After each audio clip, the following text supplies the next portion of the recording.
Well, ladies and gentlemen, it's Thanksgiving week. Unbelievable. We get to the end of the year. Whoa, got to turn that down. Have background noise. Yeah, it's almost the end of the week. I mean, the end of the year. We got a lot going on right now. Like I said, everybody's getting ready for the holidays.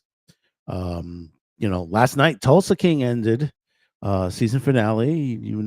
Basically we are getting a season 4 on there.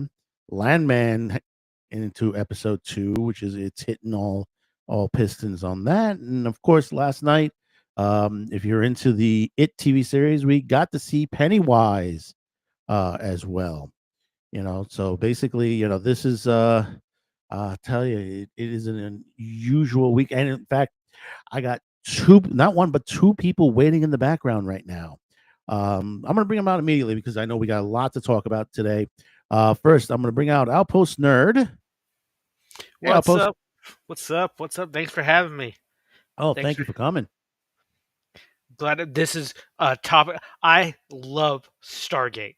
I have loved it since it was the original run on Showtime. I watched the first. It was like the first season was on Showtime, and then Sci-Fi Channel bought it. I have loved this show since I was in middle school. So I'm so glad to be talking about them bringing it back after what 20, 15, 20 Hmm. years. Oh, So yeah. glad. I mean, there's a So lot to talk about. I mean, Michael Shanks was on, I forgot the name of the channel. I think it's Dialing the Gate. I think it's called, is the channel. yeah, Yeah, they were interviewing him and talking about what his thoughts on that as well. funny story is he has me blocked on Twitter. Oh my God, really? Yeah, Oh, because Jesus. he was saying something. It wasn't about Stargate, and I said, jokingly, "Oh, we have an actor who thinks just because they play something on TV, they know what they're talking about." Block. I'm like, Oh no. wow. Also, we have with us Nathan. Nathan's with us today as well. Nathan, what's up? Oh, Nathan. I think he ran into the same problems I did the other night last week on Snobs. Well, we'll keep him there for now, and he'll chime in when he's ready on there. But we're waiting for him on that as well. There's a couple bad things, some bad news. Let's get rid of the bad news tonight already on this. Couple of things. Maybe just bring it up on the screen. Oh yeah. If you're familiar with the reggae music world, we lost one of the best. Jimmy Cliff has passed away. Hang on. Let's see. I don't have it right. Hang on a second here. What happened?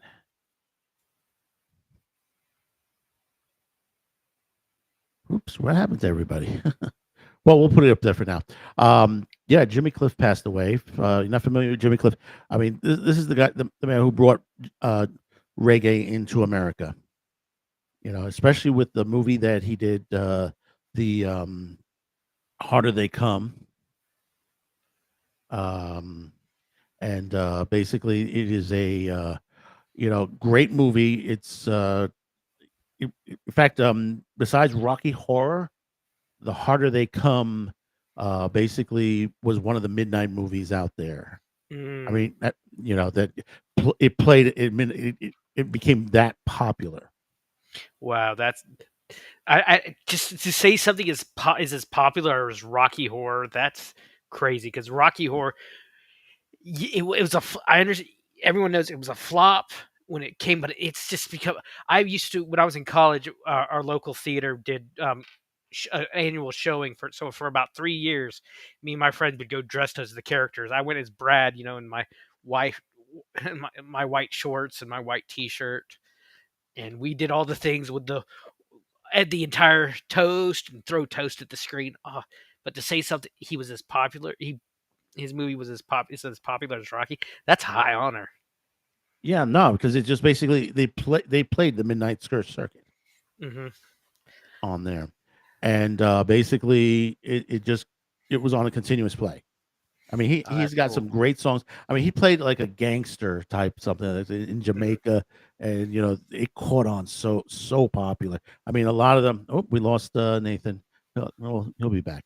Um, Hopefully, he was having the same problems as I did with Snob. So on Yeah. Stomp. He's probably still hooked up for last night because we were on Discord last night. That might be it. Yeah, on that. But also we lost. Let me see if we can do this right again. Let's see. We lost Udo Kier. I don't If know you, that name. yeah, he was in Blade. He was in Grindhouse, the Tarantino Grindhouse movie. If you're familiar with Oh, it. him! Yes, yes. I saw him in a book. He's like one of those perfect villain actors. Yes, I remember him now. Oh, he was a great actor. Oh yeah, Like, it's it's fantastic. He was fantastic, and he did some of the video games too. yes, yes. He's got that perfect villain voice. Let's see. He's always a perfect villain on there. Let me see Call if of Nathan. Duty, Yeah, Command and Conquer. That's but yeah, that's what it was. Command and Conquer that he did yeah. on there. I remember my grandmother was very big into the Christian movies, and he played the Antichrist assistant in like the tribulation movies. So he had that perfect, like that raspy German harsh voice. Oh, so he was such a good actor. Mm. Yeah, and I mean that was a shock. I heard he had died. It was like a Sunday night. Sunday night. It was like, oh my god, you know, this guy was great. And the thing is, if you knew the Andy Warhol horror films, because Andy Warhol did like two horror films. He did Dracula and Frankenstein, and he played Dracula. Yes. And I think he played Frank. I think he played Doctor Frankenstein, if I'm not those on that as well. Those are cult classics. I'm surprised they haven't remastered those. I hope. I'm glad you say remastered. I almost thought you said remake. I'm like, Oh who is? no! You cannot remake that. That's Warhol. Yeah.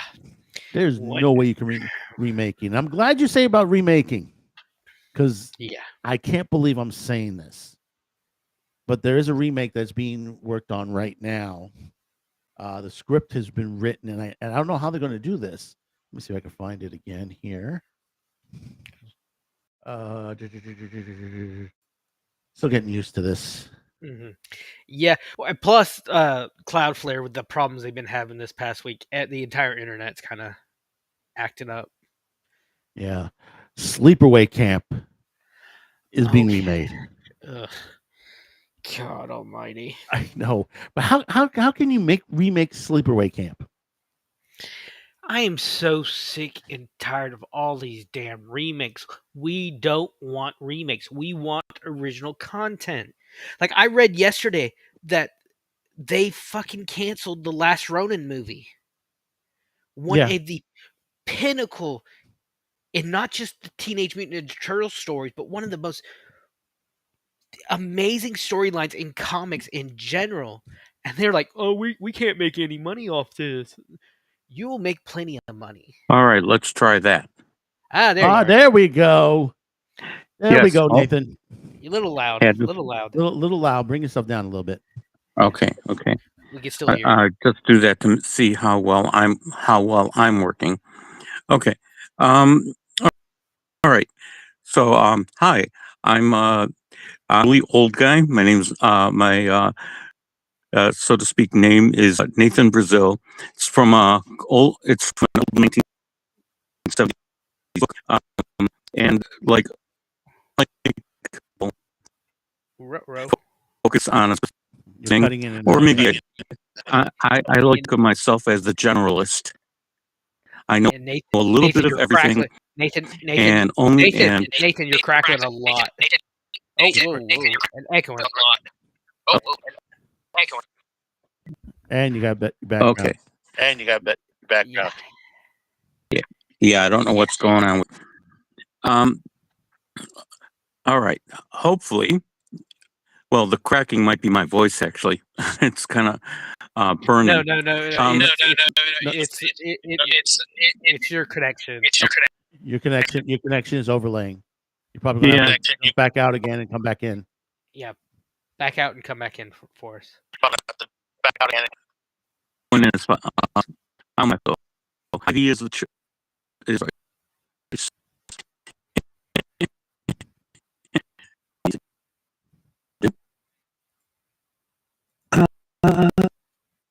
to. I'm gonna have to put you in the back there, All right, Nathan. I turned See if you figure that out. My internet. So, Wow. What'd you say? Say that again. Yeah, No, we're still hearing. We're still We're hearing. still hearing the roboting. Yeah, it's roboting, and we're hearing double ourselves voice. We're still through hearing you. for you. Roboting and double voice. I'll send him in the back. Restream is. I think everyone has a learning curve with Restream for a while. Yeah, it takes a little bit on a while. that. But moving on, yeah, it's a sleepaway camp. I mean, how are you going to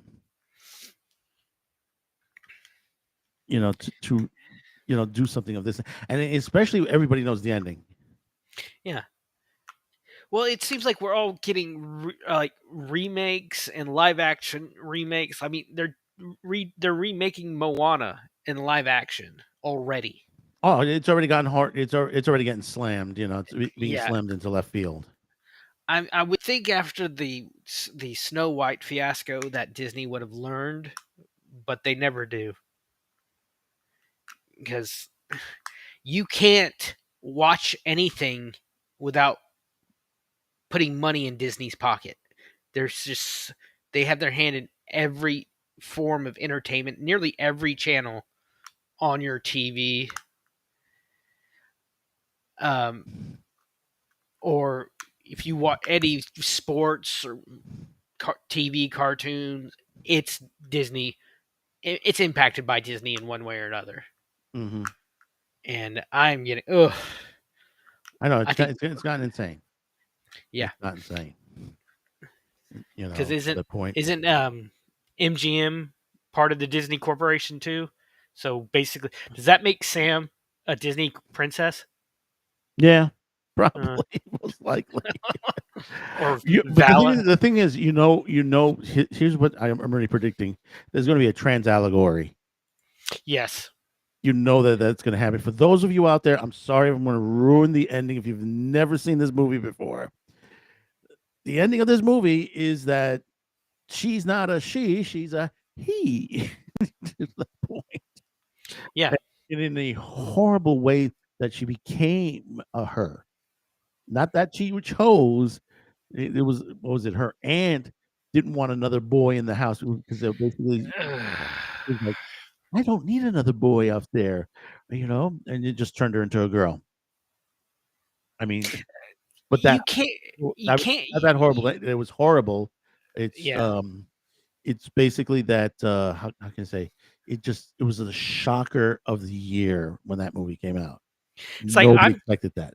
I've been catching up on One Piece. I enjoy anime as well, and I'm in one arc, and one of the characters is very voluptuous, very slender. Your typical anime woman looking. Mm-hmm.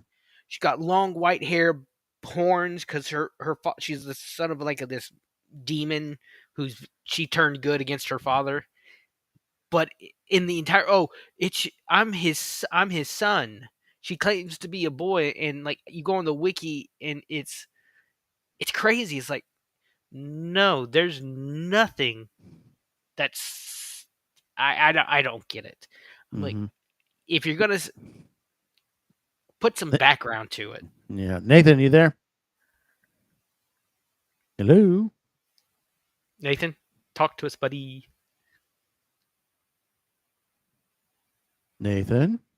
No, still out.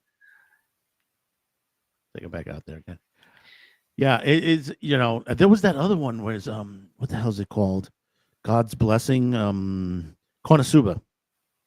I don't know that one. You haven't seen Konosuba yet? Oh my god, Konosuba. If you like izakais and fantasy and all that on there, this literally just makes fun of it all. Oh, okay.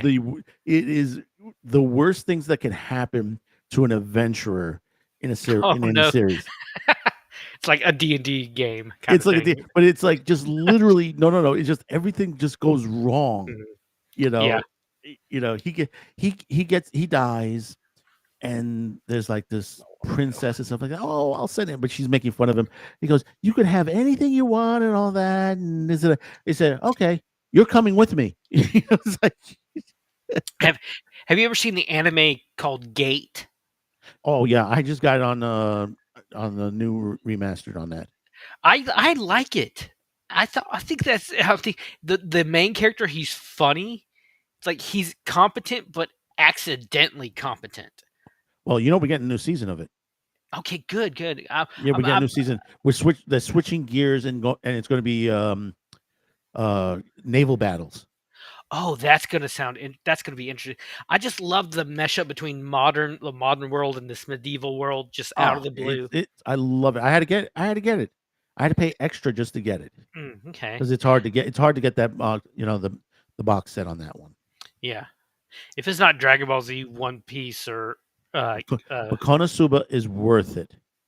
yeah, And there's one where they're it's the scene. Actually, it's a meme now. It's a GIF meme now. The main character gets captured by this demon, beautiful, voluptuous demon, and she's holding him between her breasts. I think I've seen that. Yeah. And it's sitting there, and the other character says, "I will save you." I said, "Don't even bother. You've had all these problems with us, and this, and that. I'm going to be happy, and I'll go along with this. She'll satisfy me, and all that." And the the woman goes, "Yeah, of course I'll satisfy you. I'll satisfy you in every way possible." And he's like, "Why is there something poking me?" I said, "Oh, Of course. He's like, haven't Yeah. you realized I'm both a man and woman?" And he's like, Ugh. he's like, "Get me out of here!" Ugh, yeah. Ugh. But that's the thing about like anime has always been kind of the exaggeration of that kind of stuff. I mean, it's fun, and we don't get that much in Western entertainment anymore. No. Hey, PB. Sorry, we didn't jump Hey, at you on there. I just noticed it right now. Sorry. Trying to handle 10 things at one on here. because I think that's why anime has blown up in the West the past 20 years. One, streaming. Two, dubbing has just skyrocketed from what it used to be, and three, the way Western entertainment is, it's not fun anymore. It's all politics and messaging now in most Western forms of entertainment. Like I remember a few years ago, before Funimation went under. Fuck Funimation, by the way. They were caught actually dubbing like pro climate change stuff into some of their shows. It's like, okay, that's not what you're supposed to be doing. You're supposed to just be translating. Don't do that. Mhm. And I was a big I Stand with Vic guy back in the day. Oh, yeah, so was I. So was I. And And speaking of standing by someone, let's bring in Sci-Fi Snob. Snob, what's up? Gentlemen, good evening. Hey, it evening. works. You're working. Good evening. You're working. Nathaniel's I having just issues. overheard you talking. Was that One Piece you were talking about? Yes. we were. Yeah, my daughter likes anime. That's how I've been getting into it a little bit. But I'm like, what about One Piece? I've heard of this one, and she's like, oh, I don't really do that one. But maybe I'll check it out myself. Well, One Piece you're about started- thousand episodes behind. One Piece started in 1999, and it is now just. Sounds like a new show then. 1,000 episodes. 1,000 episodes plus. I think I'm at like 1,100 with like 200 or 300 episodes behind. So I'm at you're 800 right now. Yeah. That's how behind I am. But it's so good. I love the One Piece. That's what we were talking about live action. Mentioned live action a minute ago. I love the One Piece live action show. I love it. Yeah, it's pretty good. For they the took- series, it's very rare that you get a lot. Yeah. Like Alita Battle Angel was fantastically done. Yeah. The Death Note from Japan is very good. Yeah, I've seen I- some of that. I tried watching the Full Metal Alchemist and Bleach live action. Not a fan. No, it's the same thing with Attack on Titan. It's Attack on Titan live action. It's like you expected a lot more gross factor. I have a hot take I'm about to say that'll probably get me in trouble by a lot of people. I don't like Attack on Titan. I think it's the Really? most overrated You know, anime I'll I've comment ever on that seen. too. I watched the first couple episodes of the original, the anime, not live action, and I was Yeah. like, this is kind of weird. Why do these things running around? And we kind of just dropped off of it. Yeah. Stopped watching it. Just sort of like went, well, what the? So, I was a couple episodes in, 4 more. I'm just so I'm not. I kind of see where you are, Outpost. Like it kind of happened to me. Maybe I'll go back eventually and get into it, but I don't know. I mean, it just didn't grab me for whatever reason. It just Yeah. Well, let's And see if this time it works for Nathan. Let's see. Let's bring him in on here. Nathan, Hold on. let's bring him in on here. Hold on. Still. Oh, All right, no. how does it work? Still a problem there, Nathan. All right. Still a problem. Sorry, we're Nathan. We're hearing ourselves through you, so we're getting a lot of feedback. That might be. Check your settings. Make sure your headphone settings are the same as your mic settings. Yes. That's probably where your problem is. So yeah, but Yeah. it's been. So then you recommend One Piece. I happen to Yes. be looking through my library and I check out various areas and I just noticed they had like 10 DVDs of One Piece. They all got like, I don't know, a couple seasons of it right off the bat. And I'm like, oh, that's interesting. I wonder what they're, it's unusual for them because they have a fair amount of, manga and anime and books. They don't have much in the visual media though. So obviously, Yeah. I mean, they're pretty open about people asking them for stuff and they get it. So, but there's obviously some interest from people for it. So, because I didn't ask for it, but they have it. So I thought that was interesting. I thought maybe I'd just check it out that way. Well, D Pensac, thank you for coming for being here also and in the chat. Really appreciate it. Actually, you have to watch before you came in, Snob. There was one we were talking about, one called Gate, which is What's that? excellent Sorry. to watch. It's excellent to watch. If you like the fantasy, but mix in a little bit of 20th century warfare. In other words, tanks versus dragons and Knights of the Round Table type situation. This is the anime to watch. That could be interesting. Oh, it's fantastic. Sorry, I'm finishing supper as I'm talking to you guys as well. As it's basically the whole premise is a gate opens up. Oh, we lost Outpost Nerd also. Uh-oh. I think you've told me about this one. Yeah, it's just basically a gate opens up and basically hang on one second. Just a second here. Internet died. Uh-oh. Crazy stuff happening. Outpost just lost his internet. Yeah, basically it's a gate opens up that leads into a fantasy realm on there. Hold on, let me see if Nathan's working again. Well, that's kind of interesting. This is the anime to watch. Nope, still the same. Right, Nathan. and is there multiple voices? Multiple voices. Oh, it's fantastic. Sorry, I'm finishing supper as I'm talking to you guys as well. Yeah. Yeah, and he's pretty far behind too. Yeah, but basically it's just like they send the military. Well, actually, the first attack is basically they send in these guys on horseback and orcs and stuff like that, and they attack the people of Japan. And then Japan turns around and sends a whole entire military force to the other side of the realm and just completely wipes out a division of guys on horses using freaking bombardment and all that. It's just like they just literally tanks are just blowing the crap out of guys on horses. And it's just like it's a great series. There's some comedy because basically the main character, he's like an otaku. So, he loves anime and stuff like that. And, one of my favorite characters, and I have poster. I have a metal poster of her. It's Rory Mercury, the goddess of death that's in there. She's like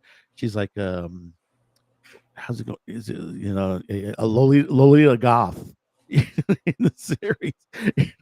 They first come up on her and says Lolita Goth at 12 o'clock because it I has like always. Sorry, go ahead. yeah, it has every allegory that you would think of that in any fantasy series, isekai fantasy series in an anime, and the guys are pointing it out throughout the whole thing. Japanese culture has always been my most interesting, foreign culture that I'm interested in. But I gotta say some of the anime stuff is a little bit out there. I mean, that sounds pretty, mainstream, Oh, yeah. not too bad. I mean, very, I appreciate a good idea like that. Like that's, that is. Yeah, I wouldn't recommend Mixing reading the fantasy Healer. and Yeah. technology is not a huge jump. That's a good science fiction idea. It's not way out there. And I appreciate the way out there stuff, but sometimes when it gets too sexual, some of the weird. Yeah, that's what I'm saying. I wouldn't recommend redo the Healer. I wouldn't. That bothers me a little bit. I'm like, what? Interspecies reviewers. I wouldn't recommend that for you. Stuff like that. High School DxD. I wouldn't recommend any of those. On there. Yeah, there's always something for everyone in there. Yeah, if I'm reading something that I'm embarrassed to tell people that I'm reading it, then that's a little, that's a little bit. Let's see if we can bring back the thing. Oh, sorry, chewing. Am I okay? Coming in clear, not reverberating? Nope, still got a back echo. You're reverbing though. I have echo cancellation on, I think. Let's try No, again. basically you're doubling up on the sound. Yeah. So you have to get rid of that. You have to get rid of that off of the settings. Yeah, I do. I have echo. No, not echo cancellation. There we Look go. at your selection for your headset and your mic. I'm not using a headset. No, that's what I'm saying. That's what's causing the back. Because you're listening to this off speakers, correct? Yes. So our That's what audio, the problem is. our audio is going into your mic. There we go. No? Hang on. Check it. Nope, still there. What you have to do is you have to use a pair of headphones. Oh, well, then maybe I'm screwed. No. Yeah, because with a speaker, you're gonna get the sound doubled up. Okay. Maybe I'm screwed because no headphones. Oh no! There we go. Try that. It's the same. It's the same device. Test. Microphone. Nope. Okay. No. It's not the mic. You need a headphone. Yeah. I don't have any headphones, so I guess I'll just be I'll be snotty and chatty in the background once I figure it out. Okay. We'll have you in the chat. You're still welcome. Okay. Thank you, Nathan. Yeah, you can't have. You have to, ladies and gentlemen. If you're ever coming on a stream on ours, you have to have a headphone.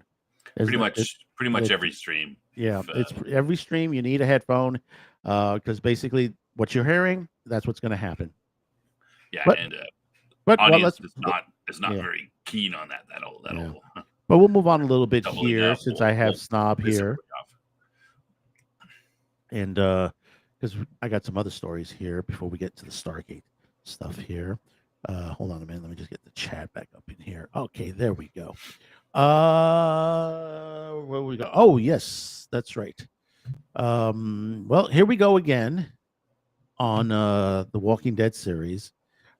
Basically, a while back, Kirkman sued AMC because he wasn't getting all his royalties. Well, looks like now co-creator David Erickson claims that he's not getting the money he's due to him. So now he's suing AMC as well. But not from Kirkman. Not from Kirkman. This is the other co-creator. Basically, it seems like AMC can't get it right when it comes to paying the people properly. I mean, they should have lawyers for that. It should be a piece of cake. Yeah. Well, it's AMC's making a lot of money. But considering that Starz right now is looking to buy AMC at this moment, so things might change soon sooner than later on there. But yeah, Walking Dead's always had a problem when it comes to financially. Really, I didn't know that. Yeah, That's crazy though. I mean, usually you're like, hey, we're busy. Lawyers sort it out and just make sure they're paid. Accountants do your job, and that's it. So it's got to be an executive decision where someone says, "Nah, don't pay him that much," or and then a lawyer going, "Well, we might be getting trouble." Mhm. Who cares? Yeah, but And yeah, then it works eventually. it's either that or like Gomez Adams would say, greed. Yeah. And then this also popped up on my news screen. Supernatural is getting a new home. Basically, it's coming off of after 13 years on Netflix. It is moving off Netflix, and it's definitely going to Amazon Prime. But supposedly, some people saying that it's also going to go to Peacock. I've never seen an episode of Supernatural. Really? Though I heard about it. I mean, I know I'm aware of it, and I know it's quite popular, and people do say it's good. And it fills a niche, and like, it's popular in that niche for sure. So, and 13 seasons is pretty. That's it's pretty hard to get that far and still keep going. So, props to them. But yeah, they're also some of the DC stuff. The Arrowverse, which also was on the CW, is also leaving Netflix for Amazon Prime as well. So Netflix is losing a bunch of CW shows. So Amazon is making a play maybe for some of their better properties or ones looks that at least come like up. It seems like a renegotiation of the contracts, because it's been I think what is Netflix is dropping the ball and paying attention over to what's going on with Warner Brothers, because that's turned into like an insane thing right now also. I mean, you'd think they'd have people, some of these things would be separated, right? Like you'd have your job is to get us new stuff, and your job is to keep the stuff that we have, so that you'd be able to keep a grip on those sort of things. But yeah, it sounds to me like Amazon is being a little aggressive, and they're like, because I think maybe they learned from Netflix. Because my view is that Netflix, back 10 years ago or so, they were hurting for content. They really wanted a bunch of content, and they just threw money at anybody, and they made a bunch of content, and a lot of it was just very mediocre or subpar. So it seems like Amazon's, and this is my own speculation, I don't know anything more than anybody else. It seems like maybe Amazon's being a little more careful, and they're going, okay, well, we want more content, but we're not just going to piss money away. We're going to pick up, get good stuff and pick up good stuff and steal stuff from other people, the good stuff from them. And yeah, PB was saying it's 17 seasons of Supernatural. 17. Wow. 17 seasons, yeah. The PB last couple of we've seasons, never the seen an last 5 seasons weren't that great on there. The prior to that, it's fantastic. The other question is that have they resolved the music problem with them? Because basically the season 1 basically had some music issues. They're basically royalty issues. Oh, really? Yeah. So basically, like if you were watching it on Netflix, Netflix had either muted or changed the music for season 1. Is it for the opening or just all no, the music? No. With Supernatural, they have a lot of music throughout the episode. So they it's like the Drew Carey show. It's like Drew Carey had the same issues when it came to, especially for streaming. That basically it took years for them to resolve the music issue, because they used a ton of music from different companies. Oh man, there's the thing. Never do that, I guess, in your show. Try to keep it. Jesus Christ! If it's not one thing or another with this. Yeah, you okay over there? Can you hear me? Yeah, we can hear you. Yeah, I thought we lost you. Internet died. Internet died on me. It's acting up. It's only been when I'm doing on stream for some reason. Curse you, U.S. government. They don't want you to talk. Y'all were talking about music and it being a problem. That movie, the John Wayne Maureen O'Hare movie, McClintock. The movie is not in public domain, but the music is. So that is why you can go on YouTube and find dozens of the full movie for free. And it's one of the best westerns. McClintock is one of the Oh best yeah, westerns. I love that movie. Yeah, It's so I, funny. I haven't seen it in about. It reminds me. I gotta watch it again. I can watch it over and over again. It's got a great cast. Young Jerry Van Dyke, the one the main like suitor for um, his daughter is played by John Wayne's son, and Yvonne DiCarlo, Lily Munster, is gorgeous in the movie as well. Oh, she's been in a lot. She's so good looking in the movies. Yeah, a lot of people. Same thing like Helen Mirren. It's like young Helen Mirren. Yeah. When you saw Excalibur. Oh Yeah, my God, she's gorgeous. Friends on Discord watched that a few weeks ago, and it's like, holy crap, time has kicked your ass, lady. Oh, it's just amazing. But the thing about it is the whole industry, when it comes to music, we've hit streaming, streaming rights, DVD rights, stuff like that, it's always been a problem. Like I said, for years, Drew Carey hasn't been available on DVD, VHS, streaming, anything of that to that nature. Actually, it is on Tubi at this very moment. Right, because they resolved they did. Okay. all the music stuff about 6 months ago. Okay. Tubi's my place to go to. I'm too poor for Netflix and like Amazon, so I go to Tubi. It's free. Sorry. Oh yeah, everybody loves Tubi. I mean, Snob, are you using Tubi yet? I have Tubi. I mean, yeah, it's I get it on my TV even. Yeah, it's free everywhere. It's like it's like I'm too broke for Netflix and chill, so I go for Tubi and some booty. Mm-hmm. See, here's the other show that has a problem with music rights: WKRP in Cincinnati. Yes, and that was a big thing. Even when it went off air and into syndication. I just watched a documentary video on YouTube about that, just that very fact. And that basically it's just like, if you're dealing with multiple companies, everybody wants their piece. Everybody wants their piece of the pie, and it just ties up the properties for years. Yeah, and the creator for WKRP really fought that for years because he's like, that's the cornerstone of having a show set in a radio station. You have to have the music.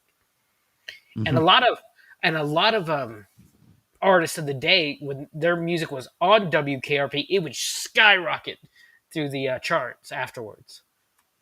So that's the thing. It's the same thing with Supernatural. I mean, how many people knew Kansas? Yeah. Until Supernatural came across.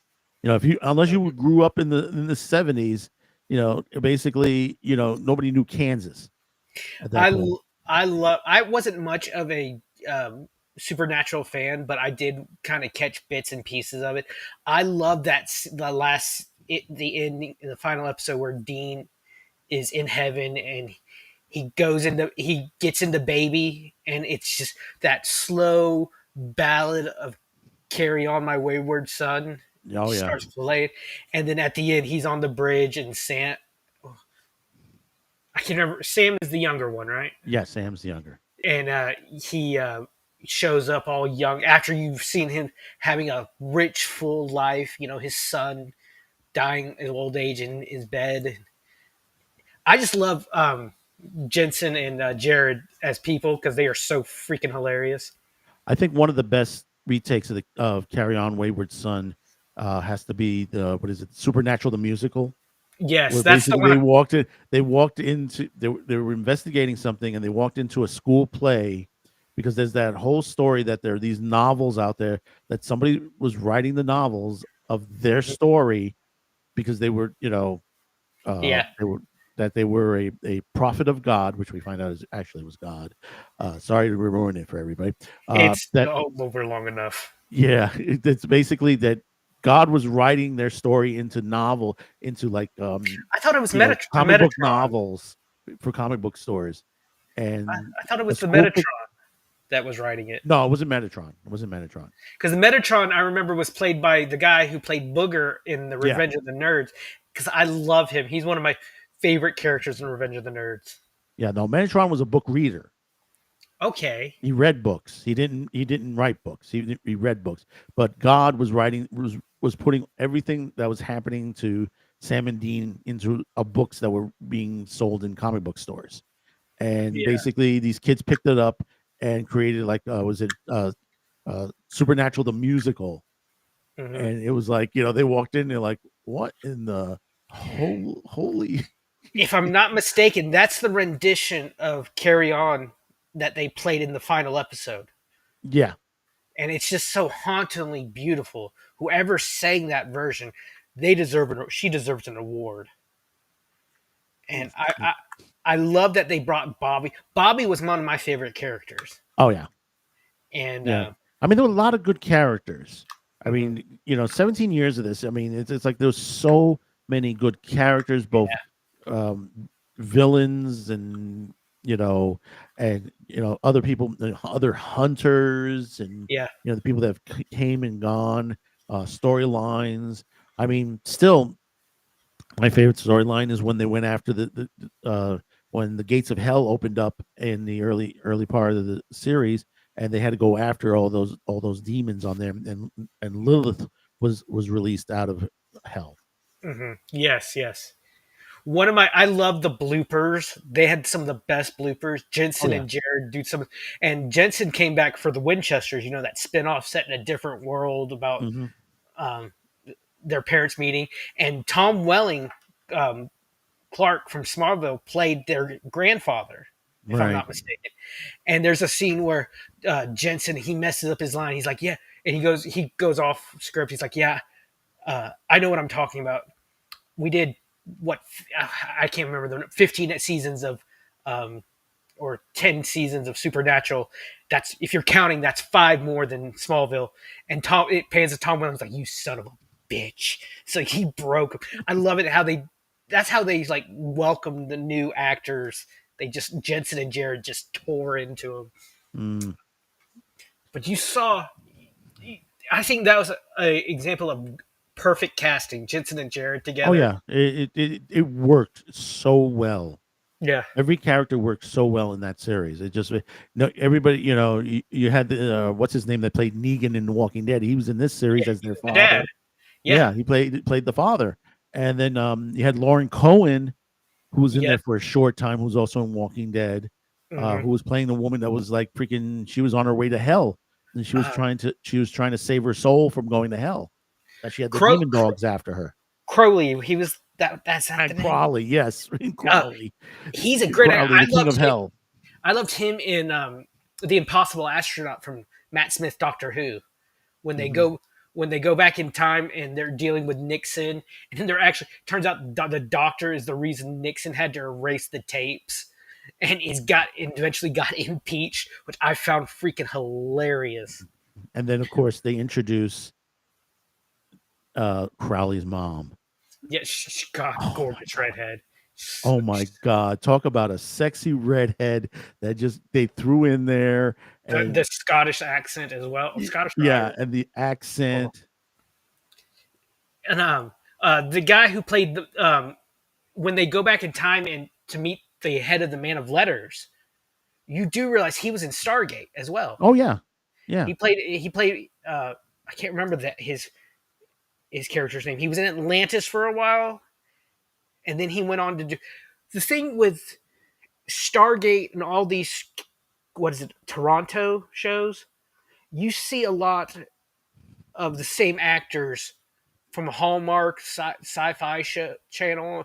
They're all the same production company. Oh yeah, it's all because a lot of it was shot in Canada anyway to begin with. It's like I remember watching. I can't remember the show, but I used to watch Warehouse 13. Another amazing sci-fi, and they had the bed and breakfast. And then my mom got me hooked on the Murdoch Mysteries.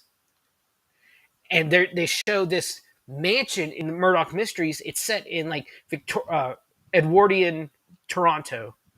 It's the bed and breakfast from Warehouse 13. Yeah, most of these sets are reused. It's similar to Voyage to the Bottom of the Sea, Lost in Space. Yeah. Which they used each other's sets. They used each other's monsters. Props, It's costumes, nothing all is yeah nothing has changed in the industry. It's just like everybody uses everything else to that I point. just saw a video of a guy. He's the prop maker. You've seen in sci-fi shows they have those that contraption with the two tubes of red light going back and forth. Mm-hmm. He actually made those, and that prop has been in 1,000 sci-fi shows.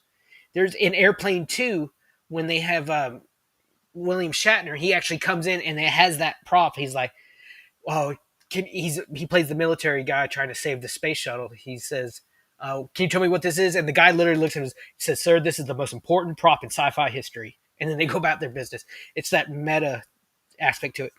But yeah, you see actors like. Did you ever watch Once Upon a Time?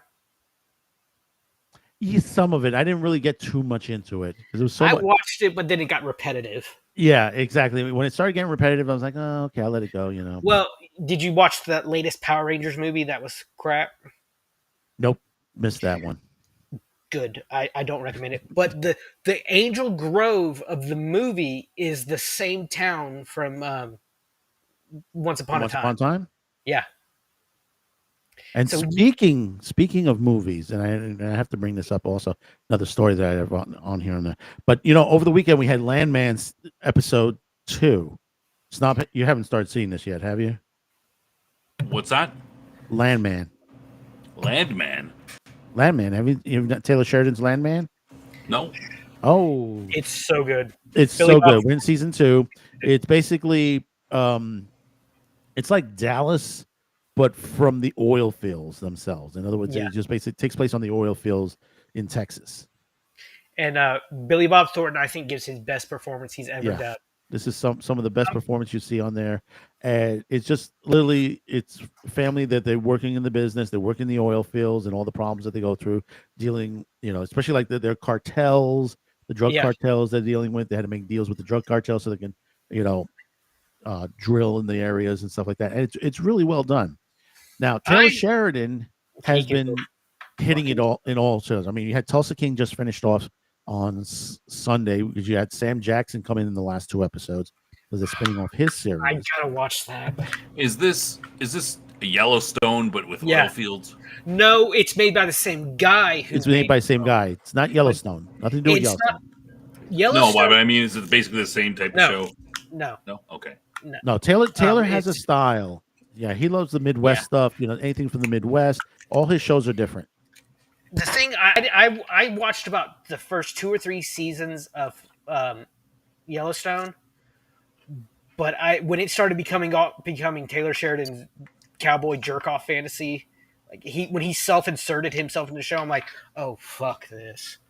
I'm like, God no, he can act. Stay behind the camera, dude. And there's a lot of plot elements of Yellowstone that I despise. Well, speaking that he's going to stay behind the camera. Good. His TV shows are not the only thing he's known for.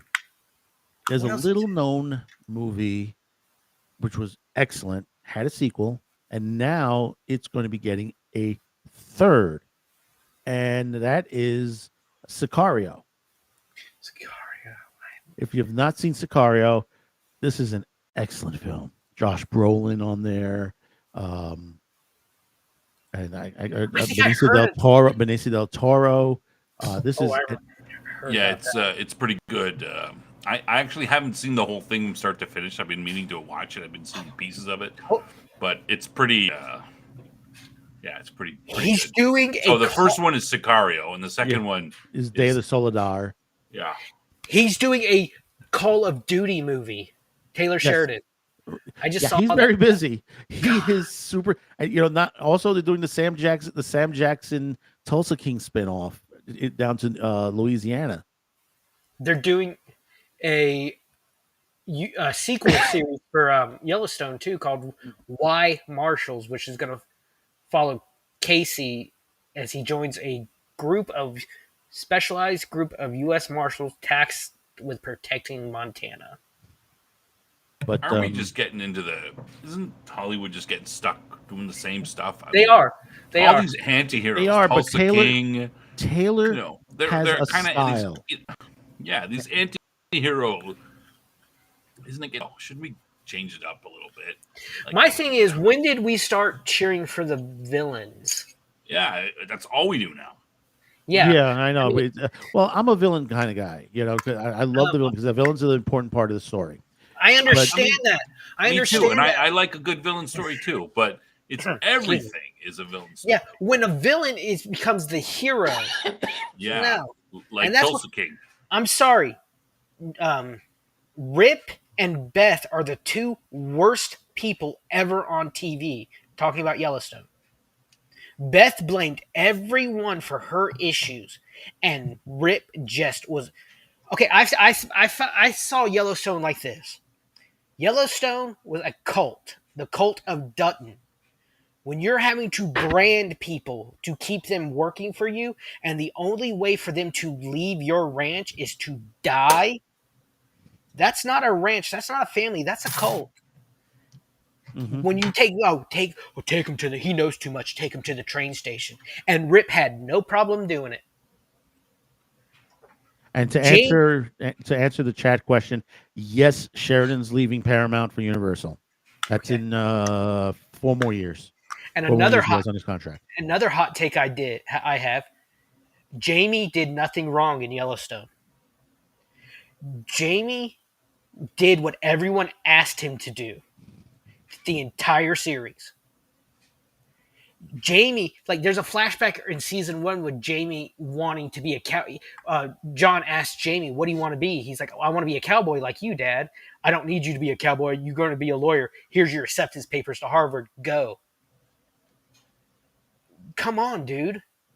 He's whether you like it or not, blood or not. Jamie was John's son, and Jamie did nothing wrong. Did nothing wrong to Beth. Beth's what happened to Beth was her own fault, and John being too scared to tell her father.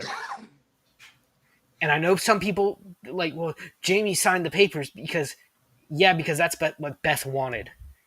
And the fact that they didn't tell Beth, the doctors didn't tell Beth what they were going to do, is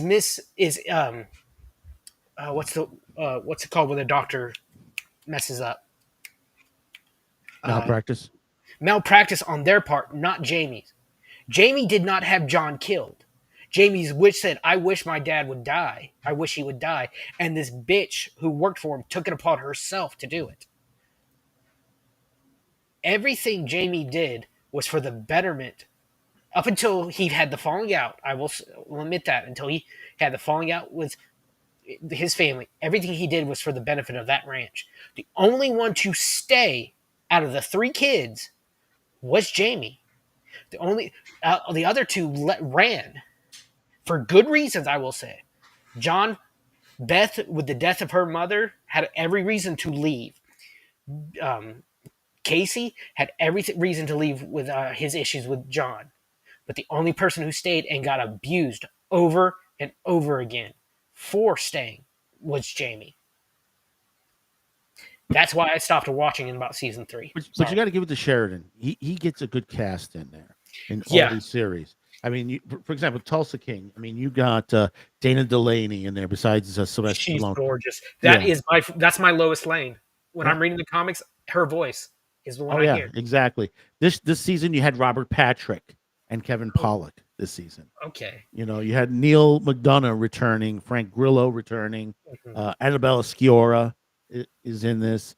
Barry Corbin, as old as Barry Corbin is, he shows up every once in a while.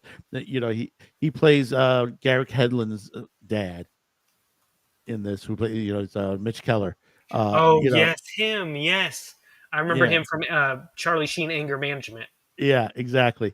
And and you're going through this whole series, and you see all the characters that they keep bringing season to season, and then you switch to Landman. Landman, you got Billy Bob Thornton, Ali Lauder, Oh God, she's so freaking hot. John Hamm, Yeah, This season, you got Demi Sam Moore. Elliott and Andy Garcia coming in.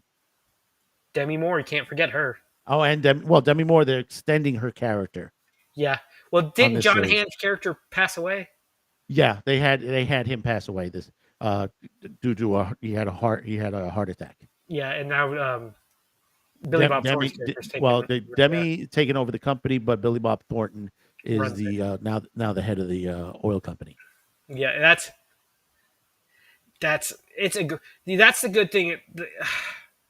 That's the thing though with a lot of these shows. In the first season, the season goes great. There's no Yeah, but activist. Landman had the 10 million viewers last night, according to the ratings last night. 10 million on there, and they broke the record. Then they broke the record on the season premiere. Yeah, okay.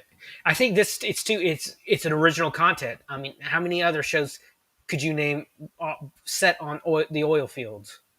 And the best part is because of the commercial runs, they have oil commercials on there. That's awesome.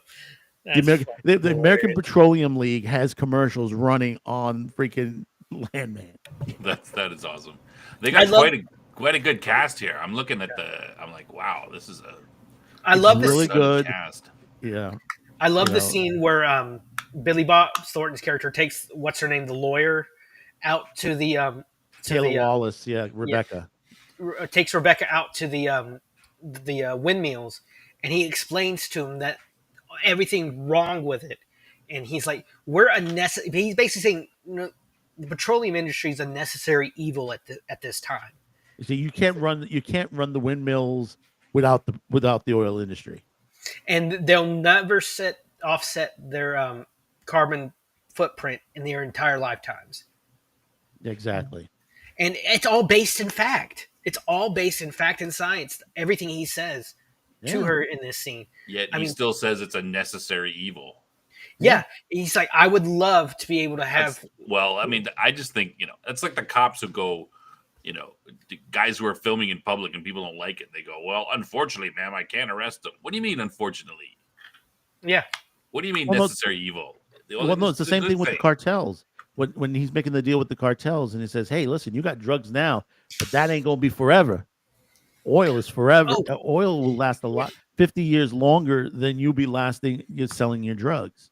Remember in season 1, another connection to Stargate. I know where Stargate showed it. Ben Browder was that colonel asking for permission. Right. I forgot permission about that. To run drills in the oil fields.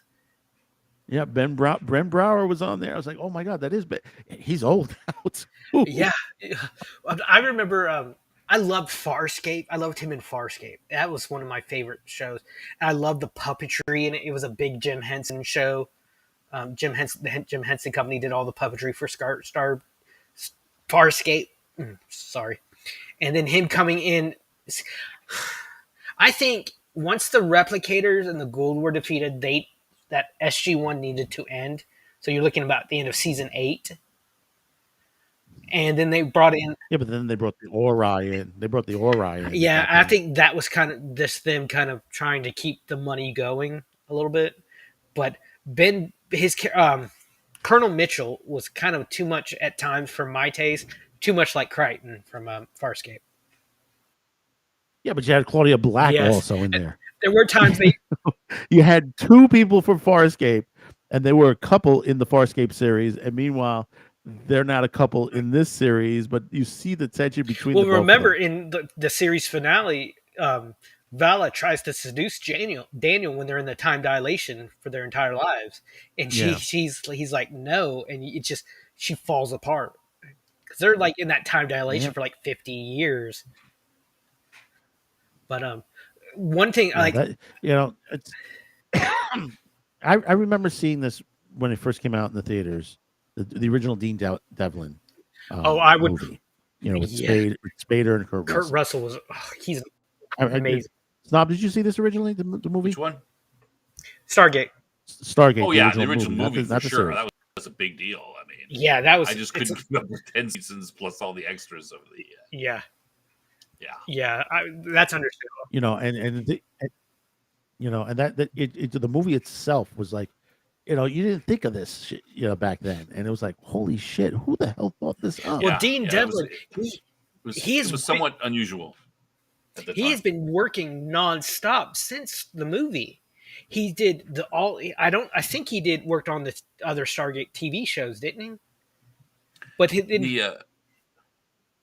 They gave him an executive But then producer he did on there because it was mostly what's his name, Don S. Davis. Dom DeLuise's son, Yeah, one of the DeLuise.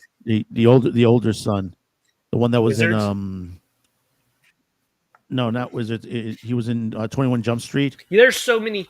There's like 4 of them, isn't it?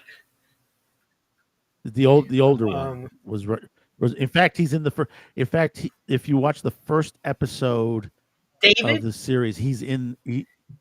No, not David. It's David, Peter, and Michael. Peter was Peter DeLuise. Yeah, that he played in I just recently rewatched this Sequest. Peter and Michael. Yeah, both of them were in Sequest. But Peter had a high title in the No, TV it's series, Michael who was in Stargate. 21 Jump Street then. I'm looking it up. No, Peter was in 21 Jump. Nope. It's Peter. They both were. They both were. I'm sorry. Now, Stargate was one of the few and an early movie to be converted to a TV show. Like that was very rare when it first came out. I remember seeing, I'm like, oh, well, that's unusual. They took a movie and made it into a TV series, which I mean, the property was great for that. I mean, it was perfect. You have the Stargate. You could basically go in every, episode and go somewhere different. It was perfect for that. But more unusual at the time. The Stargate is the perfect narrative piece for being able to do anything you want. Yeah. We saw that it's up there with the TARDIS or warp drive. It allows so many different story elements. Yeah. And now Martin Garrow is going to be, doing a whole new series on this. Yeah, sorry, go ahead. I'm sorry. Yeah, go ahead. I'm glad they're bringing someone back with a history within the franchise. He started as a story editor for SG-1. And I'm really happy that they have someone who knows the material, who was there in the beginning. Because we saw the thing in the Star Wars movies, so many people wanted to come in and not care about past lore, that they just wanted to do their story ideas, and it really messed up the story. But I'm cautiously optimistic that since he has a history with I'm the still franchise, skeptical. I mean, Hollywood has proved that there's nothing that they can't screw up. Yeah, so, that's why I say cautiously optimistic. Yeah, I think maybe you're right. Doctor Who. Maybe it'll work out this time. But I mean, how many times have we been disappointed, right? How many times are we going to go back to that? Look at Doctor Who. They brought back an old showrunner, and he turned Doctor Who into shit. He made it more shit. This guy won't screw it up. There's no way. When you bring in 2 of your most beloved actors back to the franchise, John Barrowman and David Tennant, and it still doesn't help, you royally screwed the pooch. Well, it's because the story is garbage. Yeah. Well, John Barrymore's done with the BBC after his whole. God, I loved him in Torchwood. And imagine you are an actor, and you actually enjoy doing a certain character that you're doing, and a Mark Hamill in The Last Jedi. I mean, you would just be incensed for these guys. Oh, you're gonna do this? Yeah, it's gonna be what? No, this is wrong.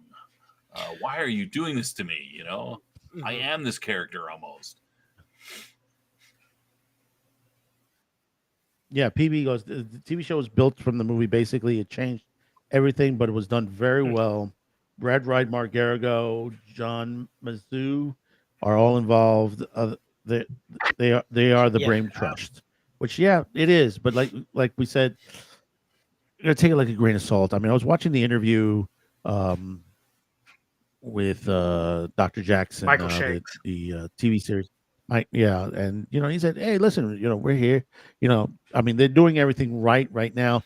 they're going to the fans Mhm. first to announce this. They did Beyond the Gate, the Beyond the Gate series on YouTube. They went to them first, and that's where the announcement was made. I mean, maybe we've turned a corner. And maybe Hollywood has finally realized maybe. after 10 years of screwing everything up that maybe we should stick to the what the franchise was about and not try to push the message anymore. Maybe they've learned a lesson, but I figured they would have learned their lesson 5 years ago when everything, after everything tanked, and they still carried on with the garbage that they were pushing. So I don't know. I mean, I can't. It was incredible to me. But they're going to have to bring in a whole new villain. That's what I'm wondering. Because they have wiped out. They've the only thing left that I could think that might be any issue would be the Wraith. What's left of the Wraith? Yeah. And the Lucian Alliance game? rebellious Asgard, the the Asgard Lost that Tribe. Shot off before their race. See, I don't think that's a problem because the galaxy's a big place, and you could easily come up with. I'm wondering if they're going to take this. Bad guys. I'm wondering if they're going to take this opportunity to kind of finish Universe. I was not a fan of Universe. So maybe something like with them will happen, and this far off Universal bad guy from like far off is going to come. But one thing I think they need to do, I think they need to bring back at least Amanda Tapping. They have to bring her back. They have to bring back Mike Christopher Judge. Loved him as Teal'c. Like I've played God of War Ragnarok, and all I'm waiting for him to say "indeed." Never does. And I told Q2 earlier, Snob, Michael Shanks actually has me banned on Twitter. So I'm like, about him. But they're the three main ones. And Beau Bridges. They got to bring back Beau Bridges. See, I disagree with all that. Now, I'm not saying it's bad if they bring them back, and it would be good if it could, but I don't think they need to bring anyone back. They can start with a clean slate if they want, and you can develop. I mean, it would be a lot easier to bring back the older characters in some sort of, in some way to have the continuity. But, if you have good writing and you do a good show, the people will watch it. It doesn't matter if it's not their favorites. Mm-hmm. And you could always, stick in those favorites in individual episodes or bring them back later or something. So, I mean, I agree with you, but the key thing is the writing. Yeah. If the writing is good, then people watch. I mean, people watch the show initially, and nobody, most people didn't know any of the characters except for what's his name? He was fairly well known. Richard Dean Anderson. Yeah. And the others weren't, but MacGyver. But you can. It's about the writing, and it's about writing a good show. You do that, you build it, make it good. They'll come. But it would be good to see some of those characters back for sure. One thing I'm looking forward to is a question being answered: is the Stargate public knowledge yet? I mean, it's been 30 years of them running it at this point. Like one of my favorite stories I ever heard. I think that's always got to be secret, doesn't it? Otherwise, the people will be like, "Hey, I want to go to." No, they started. Some planet. No, they had the disclosure. The episode was called Disclosure, which they had to reveal it to the French, the British, and the Chinese. And that fed into in Stargate Atlantis, where it wasn't just the American Air Force in Atlantis; it was a coalition of nations working together in Atlantis. Yeah. So, but one thing, what was I going to say? Got me off topic. I'll think of it later. But there are Richard Dean Anderson, I think, is kind of retired permanently from acting. I mean, that's why he left in season 8, because he wanted to be there for his daughter growing up. But that's been so long, and I've only seen him in like one or two other things since Stargate. So I don't know. Yeah, he's stayed away. He's pretty much stayed away from Hollywood. Good on him. You could bring him in as a senator or something like that every once in a while to oversee the Stargate. And the callback, something like that. That's what I'd like to see. I wouldn't be against a new SG-1 team as long as they have. You kind of have to have one. They're all too old. And plus, maybe. You know, they've been Yeah. As long as they do not do the animated series. in the show, like, and I'm not an expert of the show, but even in the show, didn't they graduate beyond the, like, they're, 10 years of, being on a Stargate team by then? No, they should be, moving in a position of management and stuff, right? Well, it's at the start of season 9 when Cameron, Ben Browder came in as Cameron Mitchell and was given command of SG-1. He thought he was going to be working with Teal'c, Sam, and Daniel. Well, they all went off to their own. Like Sam, I remember she became head of research at Area 51. Teal'c went off to the New Japan Nation, and I think Daniel was going off to Atlantis. That's what they should. That would No, should happen. yeah, he was going to Atlantis, right? but remember, Amanda Tamping ended up on Atlantis. Yeah, she was on Atlantis, and they brought her back. That was, and then they got Richard Woolsey, Robert Picardo, who you hated Woolsey at the start when he was on SG-1. I hated him, but then like you learn more about him on Atlantis. You're like, this is an honorable, good guy. I'm like, this is Robert Picardo. It's like, holy shit, you're good, dude. Yeah, he was working for like the CIA type division, the NID. NID, that basically were just crooked as hell. And I don't think they ever told us what NID stood for. No, I don't recall that. National Intelligence Department. I'm sorry. Richard Dean Anderson had an accident. His back limits his mobility. He can't stand for long periods at all. Basically retired from acting. Other than cameo. From acting other than because cameos. he did come back for the 200th episode for a there. few moments. I remember that. Thank you, PB. But then, yeah, because NID the NID, they did a lot of problems in this series. I mean, they were stealing everything. That was a rogue faction. Remember? So yeah, they stole that weather device that basically is the Destro Weather Dominator from G.I. Joe. You had Robert Kinsey, who what was the actor? Ronnie Cox as. Oh, Ronnie Cox. We talked about that. I think it was on your show, Snob, when we talked about Jellicoe didn't do anything wrong on Star Trek. Ronnie Cox. Ronnie Cox is an underrated actor. He was so good in really. I don't think he's underrated. I think I rate him highly. Yeah, but he doesn't get the recognition I think he deserves. Maybe. No, and they let him go too soon. Oh yeah. I would have loved to see him come back as a ghoul,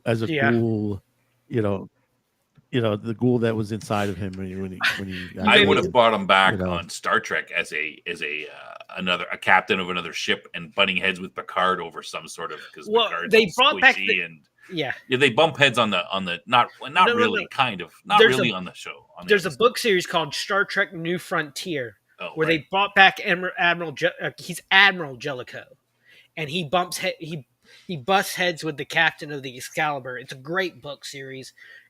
I love it when you're getting away from. I love sometimes when you're getting away from the Enterprise and seeing the wider world of Star Trek. Yeah, but they need to bring. I hope they bring back Braytak. At least again, William Devane as the president. Yes. As the president, he was fantastic. He took on Anubis. He goes, Anubis is like, "We're going to take you over," and he said, "Not gonna happen." Happened. I loved when when he's on the phone with Dr. Weir and Kinsley, and he's like, "Will you shut up?" And Weir's like, "Oh, I'm sorry, sir. Not talking to you, Doctor. Kinsley, you're fired." "Well, you can't fire me." "Oh, please. I have enough to have you shot." I love that. Like I said, I love that.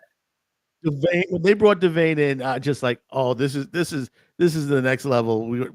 His character is going to be, they're bringing in the president forward on this, and it's like, holy shit, he's going to kick ass. Oh, one of my favorite moments is when what was his name? The real life general of the Air Force. Comes in and he's talking with General Hammond, and you could tell he's struggling in the acting department. But it is so funny the conversation between him and O'Neill. He's like, "Oh, I love the Air Force. It's your Air Force, my Air Force. I love it.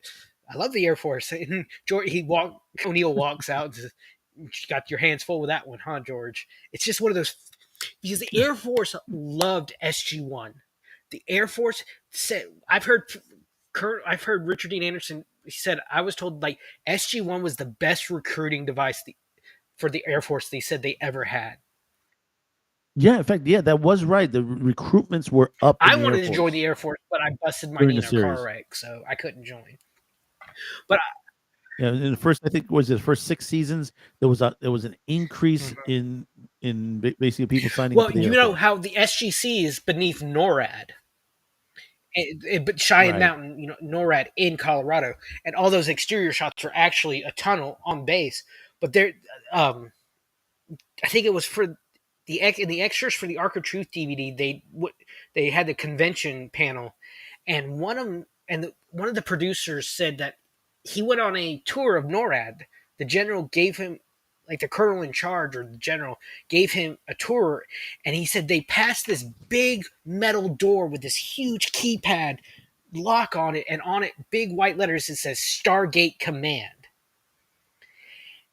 And he says, the general looks at him and says, "You don't understand how many people come on this tour and ask where the SGC is." And the producer looks at him and says, "So what's actually behind that door?" He's like, "A broom closet." They had taken a broom closet and made up the door to look at this high security door. Yeah, that's exactly the kind of thing military people would do, just as a joke, right? Yeah, let's put. Yeah, this is cool. Let's put it up here. And people walk by and they go, "Oh, it's real! Oh my god, I saw it! No, you're not allowed down there. Don't. Nobody look there. Forget you saw that, or we'll have to arrest you." But they're like, I'm so happy that streaming right now with the Stargate series decided to give us episode 1 and 2 as the movie, the uncensored movie version. The uncensored Showtime, version, yeah. It's like you can see it on Amazon. Amazon Prime has it, and Children of the Gods. Isn't that what it's called? Pluto TV. Children of the Gods, it was called. Yeah, like when I watched the uncensored version as a kid when it was on Sci-Fi, and then like I went back a few years later, we watched it online, and I saw like, holy crap, Shari and they're like, they're naked. Like, they're naked. She's gorgeous. Yeah. Shari. Wasn't the actress who played Shari and what was her little brother's name? The one that was close. You're talking about the one that was close to O'Neill. Oh God, I'm trying to remember.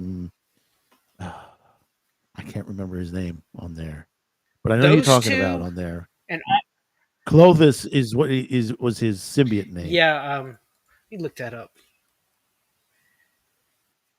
But yeah, it's because you have to remember Stargate the series started on Showtime. It was a Showtime series, along with Lex and a couple other series, and then it got switched over. Sci-Fi Channel bought them out, and USA Network. So they ended up getting switched over to Sci-Fi because at that time Sci-Fi Channel was really big. Yeah, Sci-Fi Channel that was and needed real shows. And you know, to have the new, and that's the thing that gets me, and I really would wish they would switch it back. The opening for the series should be the original opening that they had on Showtime. Yeah. Alexis Cruz is the actor. Yes, PB. Yeah, Alexis Cruz. What was his name? What was the character's name? No, Shari. Shari was Daniel Jackson's wife. Daniel Jackson. Hang on, I'm going to look it up. Hold on. I'm looking it up now. I'm just trying to find it. Skara, yes. It was Shari, Skara, and their father were the only 3 actors that I remember that were actually in the movie and the TV series. Because their father, he plays. What was his? He's played in so many. He was in The Mummy.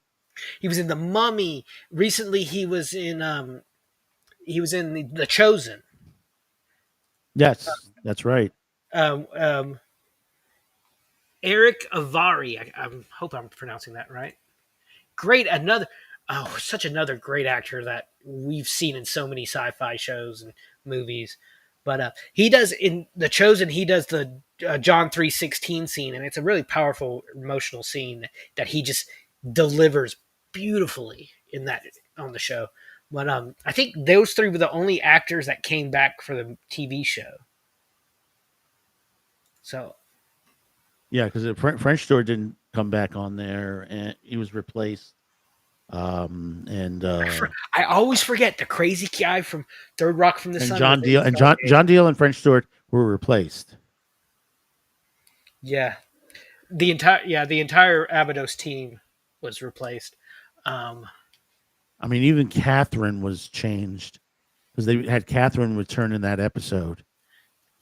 I think the actress who played Catherine in the movie was pretty old to begin with in the movie. So Yeah, how that's Vivica Lindfors. and how long? I don't think Yeah. she's alive anymore. Well, I would be surprised if she was. Yeah, no, she left at 95. She left after the movie. What was That was her last role. Yeah. What was How long was it between the movie and the TV show? Not long, I don't think. Hang on, let me look it up. Stargate the series. I know In Time was about a year, but probably 5-6 years. First episode was 1997, so about 3 years. Okay, that makes sense. And really, James Spader and Kurt Russell were amazing as Jackson and O'Neill. They really were. Well, also Jaya Davison was also very good as Raw. Yeah. And you know what other movie he was in that he's known for? What's that? The Crying Game. Oh, wow. He was the surprise ending in The Crying Game. If you don't know that movie very well. Surprise. It's not a woman, it's a man. Like I said, I'm cautiously optimistic. Stargate SG-1 was really the show that got me interested in history, because I loved how each episode dealt with societies at different points in history, like developmental history.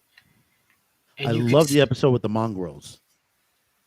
Wow, what was that one? It's about 3 episodes in.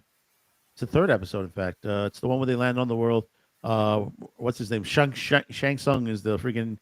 I think was it Shang Tsung? No, not Shang Tsung. It was another Asian actor. It was a world where basically the women were subservient, that they couldn't speak. They had to wear clothing, and then here comes Amanda Tapping, speaking and being, being her character, and they're like, yeah, we must kill her. One of my favorite moments is when they're trying to sell the P90s to the rebels, Jafas, early on. This is really before the rebellion really got started, and O'Neill is giving just this great sales pitch, and he's like, he takes a staff. He's like, "This is a weapon to intimidate your enemies." Takes his P90, holds it up in the air, says, "This is a weapon to kill your enemies." Yeah, it's a weapon of war. Yeah, and you guys that all have come up against us, how it works. And he does this thing, right? He has like the best Jaffa marksman, like 100 yards down, to shoot this target. Misses. He hits like 3 out of 5, so it's like mid. But then he's like, "Major, you're up." And the leader of the goal is like a woman. And Teal's like, "Excuse you, she's a formidable warrior." And she just blows the whole thing out of the water. It's just one of my favorite scenes. He's like, "Hey," O'Neill's like, "Hey, you." There's a Jaffa downrange. "You in the skirt, get that thing moving." And she just hits it dead on. I was like, perfect. One of my favorite moments in the entire series.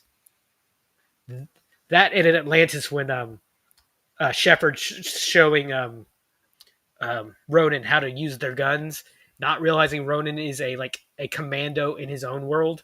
No, I still think Ronan versus Teal'c. Oh, that's another. I forgot about that one. Ronan and Teal'c going at it in a sparring match. Oh, that is and it goes off the hook. The God of War versus fucking Aquaman. It was just, oh my god, I forgot about that scene. Because Sam comes in just so pissed, and they don't even acknowledge her. They're listening to her. They're just staring each other down. Yeah, not a single word, Snob. Not a single word is said. They just go into a fight where you're just like, it's like two animals that just literally they're hitting each other's territory, and they just go at it. Yes, two wolves fighting for the alpha ship. I wonder if there's a clip on YouTube. Oh, yes, there is a clip. Oh, yeah, there's a clip. Believe me, that is one of the most popular fights in the chat.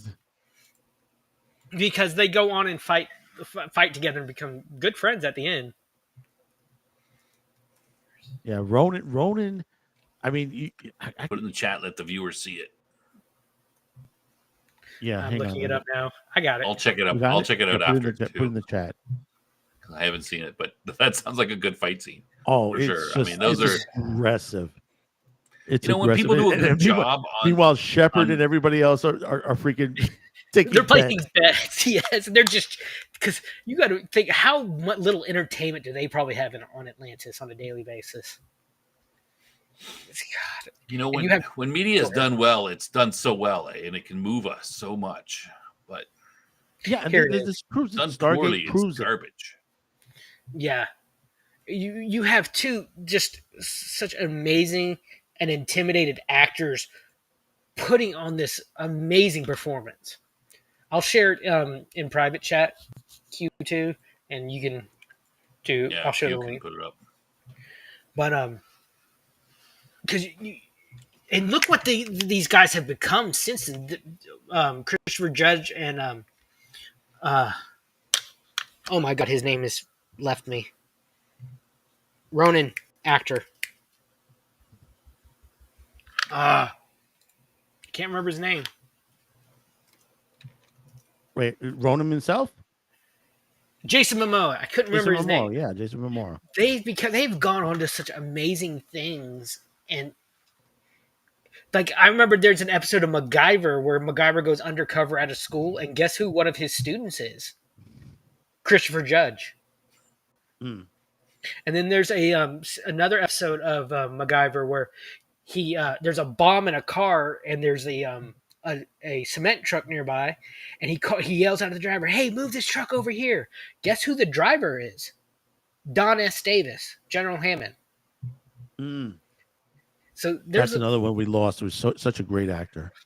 Yeah, he died like around Continuum, didn't he? I think he did. Well, no, the series was still going, and they named a ship after him, the USS Hammond. Yeah, it was the Phoenix, and they became the Hammond when he passed away. But I think that was in Atlantis. I think because Continuum, I think, was his last on-screen appearance in the series. Yeah, he was so good. He was. I remember seeing him in little bit parts in movies. And I love how Braytak always brings him up. He said he takes his hand, puts his hand to his head. Over his head. You are Hammond of Texas.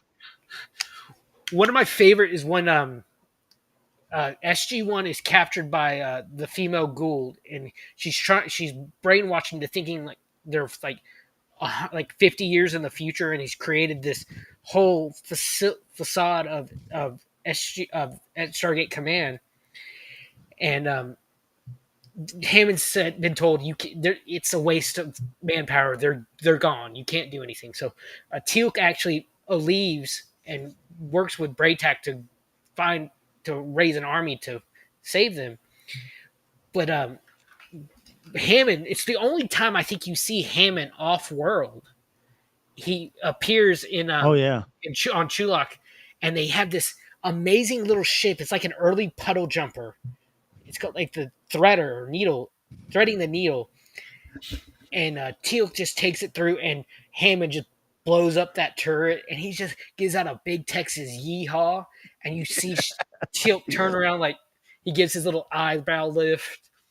Uh, it's Yeah. Hammond loved getting excited. He says, finally I got an episode that I could freaking fight in. yeah, you one of my favorite. What was that one where they went back to 1969? Oh, that's when the Stargate kind of threw them back in time. Yeah, and they actually meet a young Hammond, Yeah. they, like He said, "Don't you owe me $20?" it's like with interest, it's like $2,000 now. Yeah, it's $2,000 now. It, I that whole cast, the stories were great.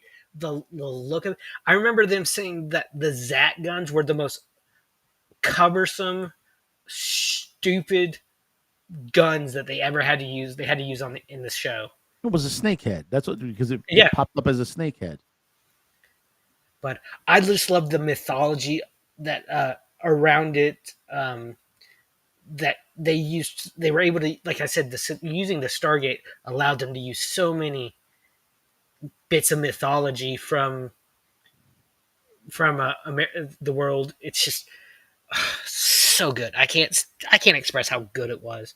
One of my favorite is the Tok'ra.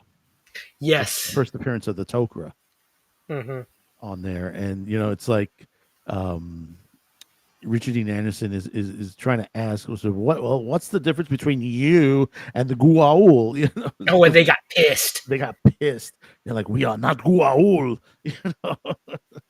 They said, well, what's the difference? He said, Yeah. Finally. And I love it when Jacob becomes a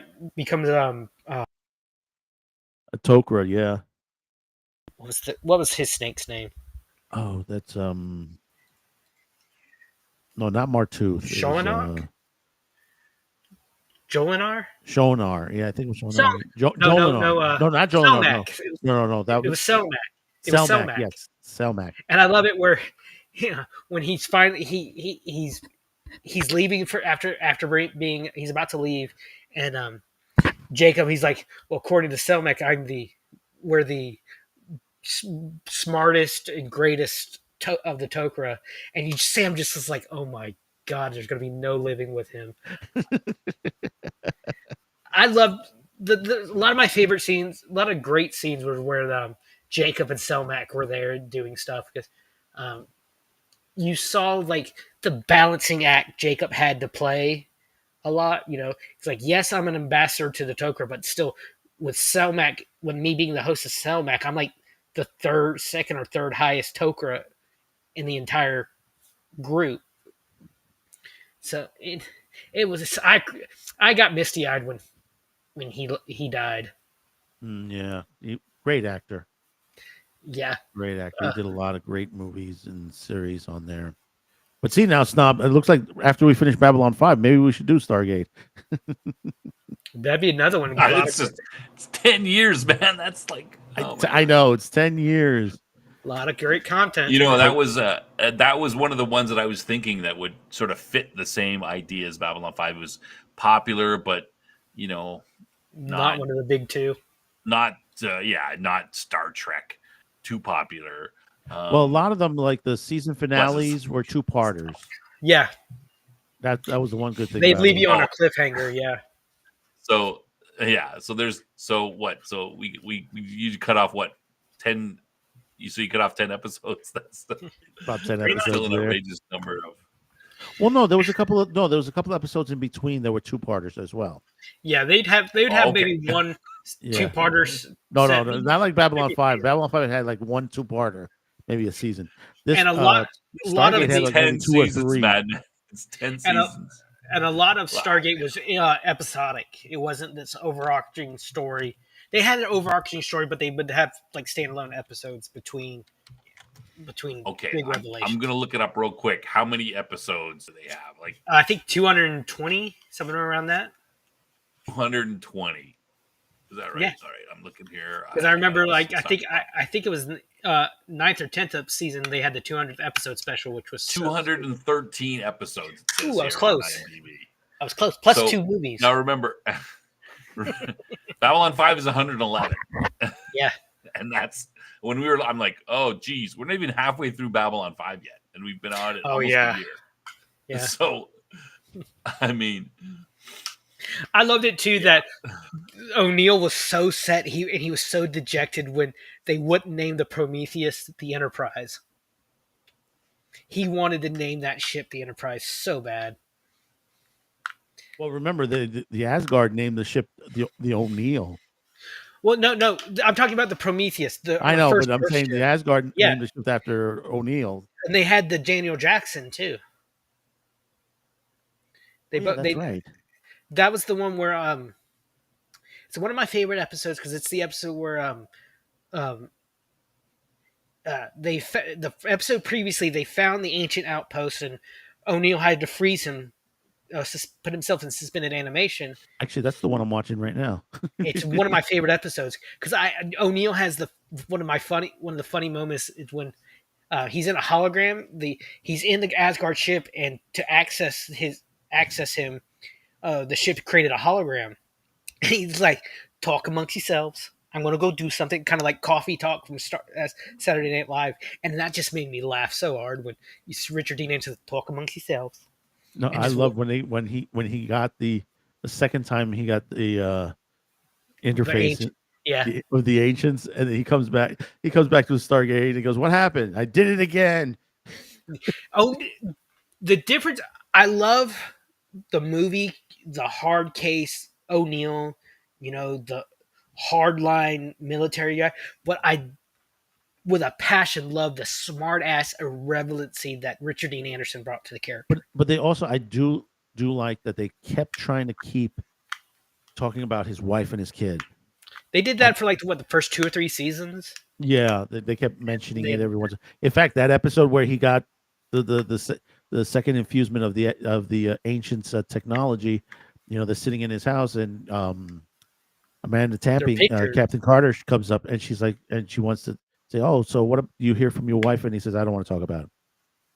Yeah, because there's an episode I think in season 1 or 2 where they find these crystals and they create a copy of his son, and through I need to go back and rewatch the early episodes. Oh crap! No, it wasn't his son. It wasn't the copy of his son. It was they made a younger version of O'Neill. No, I'm talking about something else. In the early episode, that was an Asgard. The Asgard Loki cloned him. Right. This is an early episode. They find these sentient crystals on this planet. Oh yes. They create a copy of his son, and it's at this hospital. Things are going crazy, and O'Neill is running out with the clone of his son, and runs into his wife. It's I think the only time you see her on outside the movie. Yeah, and he looks at her and says, "This isn't him," because she's in shock. She's like, "Lady, it's not." I can't remember her name. It's not him. But I just watched this. I'm actually going to be talking about this very thing on a video I'm going to record either tonight or in the morning. And one of my favorite things is when Kinsley is tearing into. He's trying to leave the planet when it's being attacked. And he looks at O'Neill and Hammond. He's like, "There's going to be I don't know what's going to happen, but there's going to be an investigation," and storms off. And he says that famous line. It's like, "Yeah, and that's O'Neill with 2 L's, but holds up 3 fingers." Yeah. Because that was a running joke because there was an actual Colonel Jack O'Neill with 1 L who was a real military Air Force officer. And people would get confused with it, and that's where that joke came from. But one line I loved in the series itself, and it comes from episode 3, when they're interrogating Teal'c, and Teal'c realizes that this is the planet of the Tari, that this is the mother, the home world of where the Jafar and all them came from. So that point, he says, "This is," I think, what was his line? It was like, he says, "This is more toward, protect, to save my people and myself. You are the greatest, chance for, me and my people, you know. And that's another thing was because by the end of SG-1 in Atlantis, Earth is pretty much a superpower in the galaxy, right? Yeah. I'm wondering how are they going to play that in the 10, 15, 20 years since, if they're going to like how more advanced are humans going to be in space wise? Well, they're getting there to that point. It could end up. Remember that alternate future? What was the episode? They were where it's the show starts out. It's in the It's in the I know the future. one you're talking about. The Stargate you know has been told to the world, and now the Stargate's being used. Pretty much like airport kind of Like an thing. airport, and it was like this other race that showed up, and they said, "Oh yeah, we'll give you this technology and this health," and you're finding out that they freaking are slowly like Neutering humanity. neutering everybody. Because Sam is married to the ambassador guy that we see later. Yeah, Yeah, and they used the wormhole through the sun time vortex thing to send a message back. yeah, and it says, To, "Do not go to PTX, whatever." yeah, and everyone dies trying. Like the last scene is where Jack is being shot by lasers, and he dies. And as he's falling, he throws the letter through the Stargate, and it lands in the SGC. But then they actually go, and a few episodes later meet that alien race. Right. It's like, don't you fucking listen? And then they find out what this alien race was just like basically trying to subjugate. That could be the next villain. I didn't even think of that. That could be the next, because they never had closure with that. There's a lot of story elements that they like. The Lucian Alliance, I don't think they ever finished with Lucian, them. they pretty much they're fractured. Maybe. I'm hoping for like a newer, like big galactic level baddie. As long as they don't do the Ori. I think the Ori, that whole situation where they try to combine the Ori and the story of Camelot. That's like that's pretty much all of season 9. Yeah, exactly. And then you go into Arc of Truth, the movie Arc of Truth. So I'm thinking with the Arc of Truth, after the story of the Arc of Truth, the Ori are pretty much done. And that's right. That's right. Because remember, the Ori priest was played by what's his name that died horribly. That was that played. But remember, they took the Sangreal, they sent it through the Supergate, and supposedly that supposedly killed all the Ori, and that's why Morena Bracken's character was so powerful.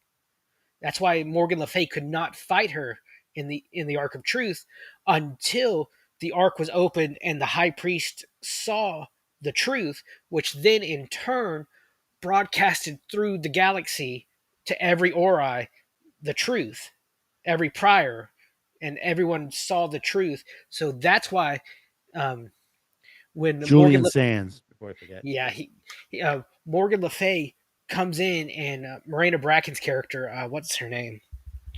Says Adria. Adria is like, you can't fight me, and then the Ark opens.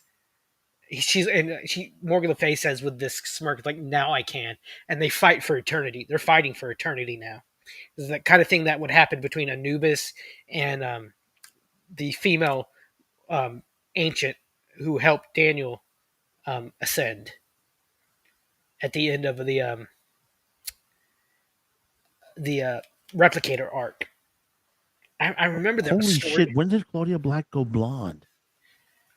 I think probably for a role. Because I'm looking at a current picture. She's blonde. Doesn't look good. Yeah, exactly. I loved her in Pitch Black. That's right. Yeah. Snob, did you ever see Pitch Black? Yeah, I saw it. Okay. I love the Chronicles of Riddick. Did you ever watch Dark Fear? Riddick. Some of them are, a little bit underrated. Riddick. Some of them are better than others. It's just a little, a little uneven those. But good ideas for movies. And Dark Fury was good because that was animated. That was animated. It was the bridge. Oh, I haven't seen that one. Oh, you didn't see that? It's the bridge between Pitch Black and the Chronicles of Riddick. In simpler terms, and sort of begins to introduce what's going to go on into the next movie. And it's literally as they left the planet, they run into trouble immediately as soon as they leave the planet. Because I there's think like a there whole is there's a Riddick movie I haven't seen. Wait a second. no, Dark Fury would be it. Most people No, no? one. What is this? Riddick Furia? Is that in production? I think that's in production. There's supposed to be one Oh, more. I saw something about it. I thought it had come out already. No, there's it's Chronicles, then there's after Riddick, then there's Riddick, and I think that's it. That's it. Yeah, I think this one is the one they're doing. Yeah, Riddick Chronicles of Riddick. Furiosa. That's yeah. Yeah, that's They're going back. They're going back to the origins of his people. Oh, I thought it's. Well, isn't there one that when he actually takes over after he takes over from? Yeah, but he's deposed in the film after. Yeah, but he's left for dead. He's left for dead on another world. I haven't seen that one where he's deposed. That's probably what the one is. Riddick. It's called Riddick. Oh yeah, 2013. Maybe that's the one. Yeah, that's the latest Riddick movie was when he was deposed as Lord Marshal and left on a planet. Yeah, I saw pieces of that, and I'm like, hey, I haven't seen this. Yeah, Carl Urban's in it as well, I believe, right? Yeah, he was briefly. Keith David, I remember. Keith David was he in Pitch Black too? He played in He was in 3 of the films. He was in Pitch Black, Dark Fury, the animated as a voice, and Chronicles. That one. Oh that no, man I've seen Riddick because it's Katie Sackhoff and the groups of things come and get him. He's on the planet by himself. Yeah, that's the last one. Doesn't Katie Sackhoff play the older version of the girl from the first movie? No. She dies at the end of. That's right. Of the Chronicles. At the end of Chronicles. My thing is, I want to learn more about Furia, about like Riddick's background and his people and why they were so dangerous. That's why they're doing the next movie. Oh, they're already doing another movie. Okay. Yeah, it says IMDb's got Furia, but it's got nothing. It's got nothing. It hasn't gone any further other than the planning stages. Yeah. It's got a cast of 1. That's it. Of course. And nothing else. So yeah, there's been no script on it or anything as of yet. No script even. Oh, well, that's no script at all. But Dark Fury is literally they leave the planet and they just get into trouble immediately because they end up getting picked up by a mercenary ship. Toombs. That's where Toombs comes from. It was introduced the character. Yeah, Toombs. Yeah, that the introduction of Toombs from Chronicles of Riddick is introduced in Dark Fury. Yeah, it's like they come up this ship where she like cut the woman who ship it is like has a collection of bounty hunters, like almost like action figures. It's a weird kind of collector from Marvel vibe, if I remember right. Is that Blindsided? That what? Is that called Blindsided? Riddick Blindsided? No, this was Dark Fury. Dark Fury. Are you talking about his eyesight? No, there's a Riddick Blindsided. It's a movie. It looks like it's animated. No, it's not called Blindsided. It's called Dark Fury. It might have been called Blindsided at one point, possibly. But Chronicles of Riddick Blindsided. Yeah, they change. I love how they try to change names on things. That's a motion comic. I see what you're talking about. That's a comic. Yeah, that's right. There is a motion comic. There's 2 of them: Slam City and Blindsided. Okay, I'll need to look that up. Yeah, no. Dark Fury was done by one of the guys that did the Animatrix. Yeah, it's got a very Animatrix was good. Yeah, I love my favorite part of the Animatrix was the history of it, like how the world was before the machines and what led up to the war, and that was my favorite part. Because we see I remember in Animatrix we see the kid being unplugged. The kid who's a big fanboy of Neo in the movie, in the second one, we see him being unplugged. It's so trippy. The one I liked is the one about the runner. Yeah, me too. I was gonna say that. Yeah, he's running so fast that literally the Matrix becomes like sort of unbound on him. Mhm. He's able to control. You know, he has this very limited way to control the Matrix. Was he a chosen? I don't remember that. Was he one of the chosen ones? Because remember, No. Neo wasn't the first chosen one. He's just a normal guy. He was just able Really? to Yeah, he was somehow just is able to. Oh, I remember that now. he kept pushing himself to the limit, but the problem is he kept pushing himself so hard the Matrix sort of like almost snapped. Oh, that's fascinating. Did y'all see the last Matrix movie, that fourth one? No, I refuse to see it. Yeah, I saw it. Uh, I had mixed feelings about it because that was all the time where Jada Pinkett Smith's stuff was coming out. I didn't have mixed feelings. I thought it was crap. And then I'm like, it's an interesting idea. They put him as the video game guy who made the video game The Matrix. That's an interesting idea, but it's one of those, just all a big mess. And I'm like, what the hell are they trying to say? This is all crazy. It's kind of like the worm. How they did with. Go ahead. Sorry. IP should just die. Like, Yeah. Bring or do it somewhere a different time frame. I mean, I would go back if I was doing The Matrix. I had that property. I would go back and I would do the first time. This is the sixth time they go through. Yeah. Go through the first time and do sort of the last movie. Maybe he's already whatever. Bring in a new guy. He's already the one. Or maybe go back further to the war. To start the war. You could do that too. Yeah. But I would go back to the beginning or you know what? I would go back to sorry, I had this idea before. I would go back to how they say in the Matrix, they say in the first one it was a utopia and then humans couldn't do it and it was wrecked, right? Yeah. So I would start my movie out with that, right? With all these humans running around naked in Eden or something like that, in some sort of paradise, whatever kind of paradise you make it up. And then all of a sudden, the world crashes in or they all go crazy and bizarre. And you're like watching, that's the start of your movie. And you're like, well, what the hell's going on? All these crazy people are going crazy. And then, the machines, and then the machines reboot it again and they do it again, but they still fail, right? And it's only the third time where the Oracle somehow is able to make it, because of the one and all this choice and stuff. A piece of that sounds like Zardoz. Never heard of that. You never heard of Zardoz yet. with Sean Connery? Zardoz will be one of our movie night. Oh, is he that the one where he's in like the red bikini and the leather? That is the one. Yeah, we will be doing that one. You'll be doing that one. Oh man, one of these days. It's on my list. Yeah, that is such a good movie. My thing, like with the last one, I'm like, why is Aunt Rachel from Family Matters trying to make strawberries? Because that actor who played Freya, the botanist, she was Rachel in Family Matters back in the day. One of my favorite shows as a kid. Because I'll see actors, I'm like, I can't differentiate sometimes between their old characters.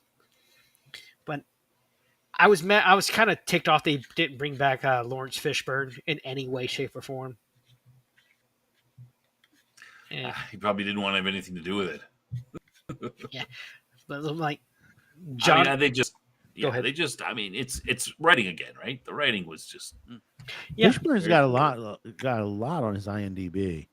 Yeah. You could even do The Matrix again. Like, let's say you wanted to do one of the earlier, and you could use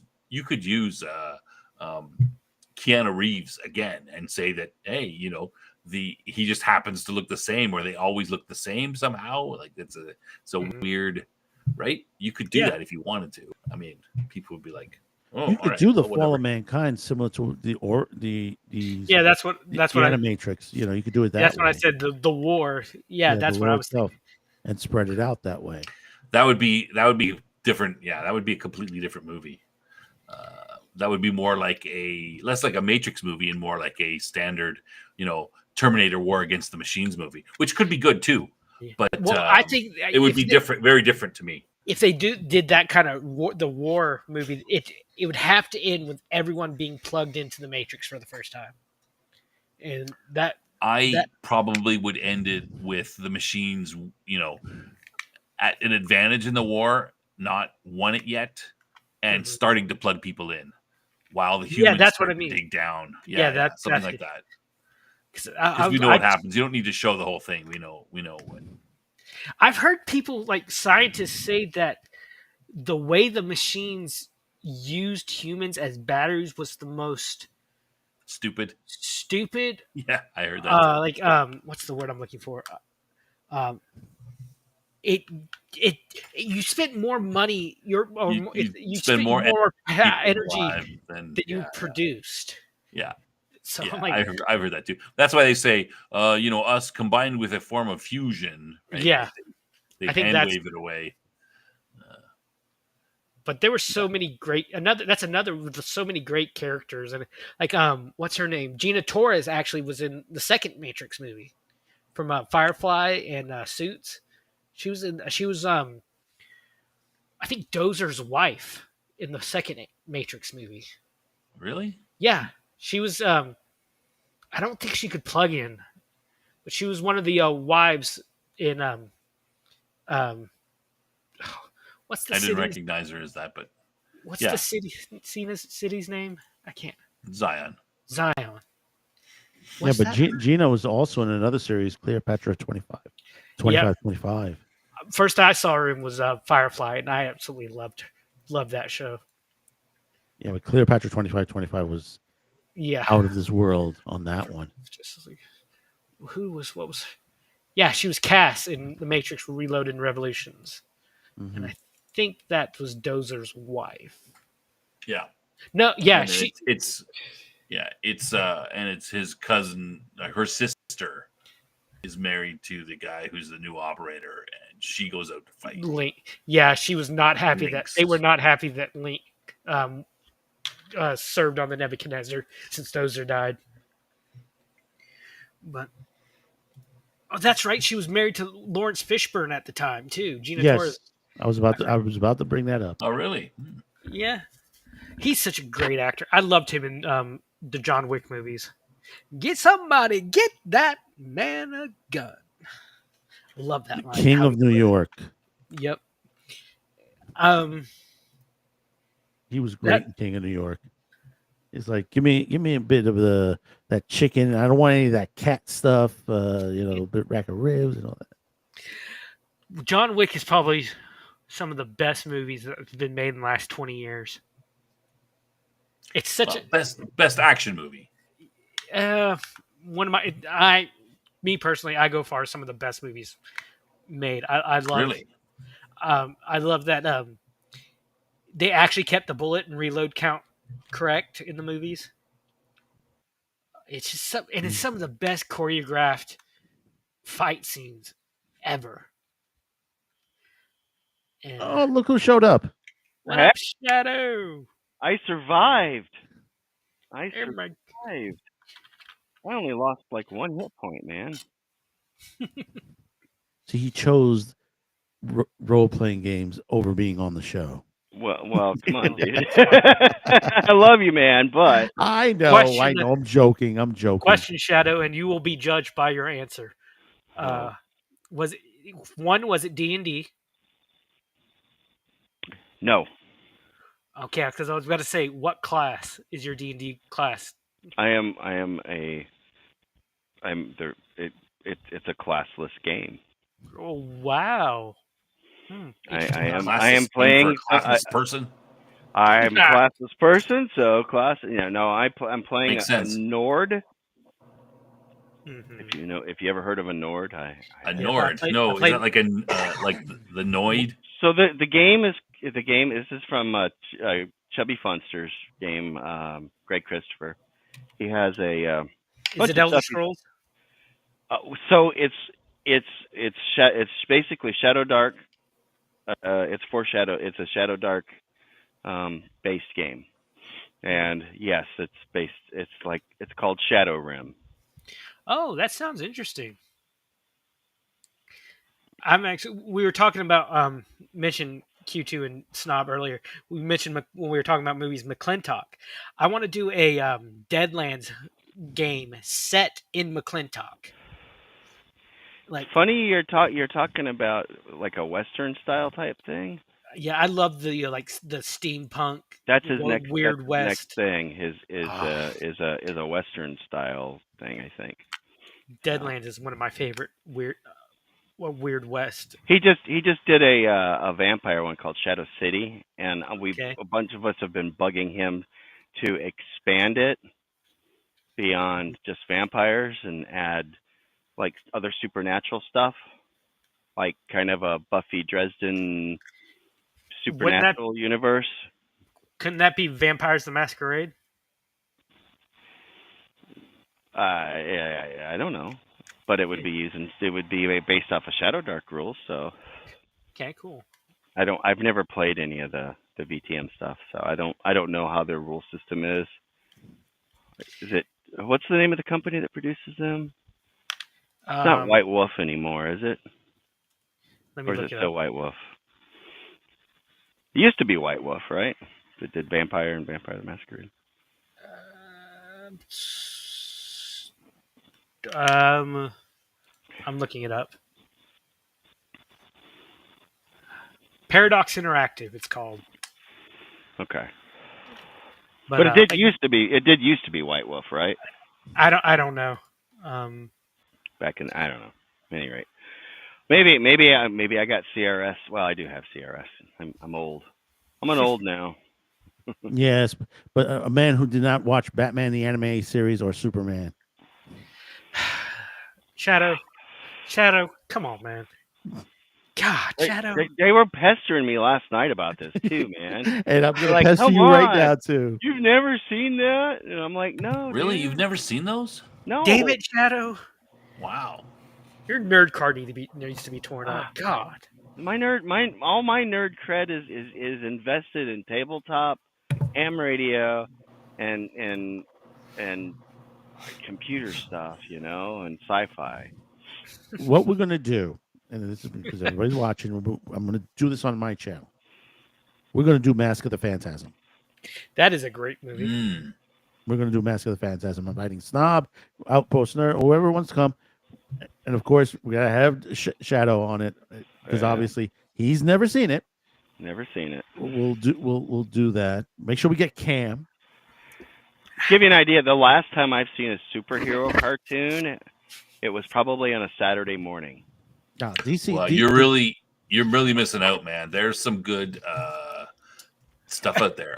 Cam and I were talking. We haven't figured out how to do it yet. But we wanted to go through all the DCEU movies. Sorry, the DCAU movies from about I think they start around 2012 to 2024. Yeah. All the ones that are fit together, and then the Justice League ones. Yeah, most of them fit together. Justice League Dark. There's a Suicide Squad one that fits right in there. Yeah, there's some really this is some. Forget Marvel. Especially forget DC Live. Those are horrible.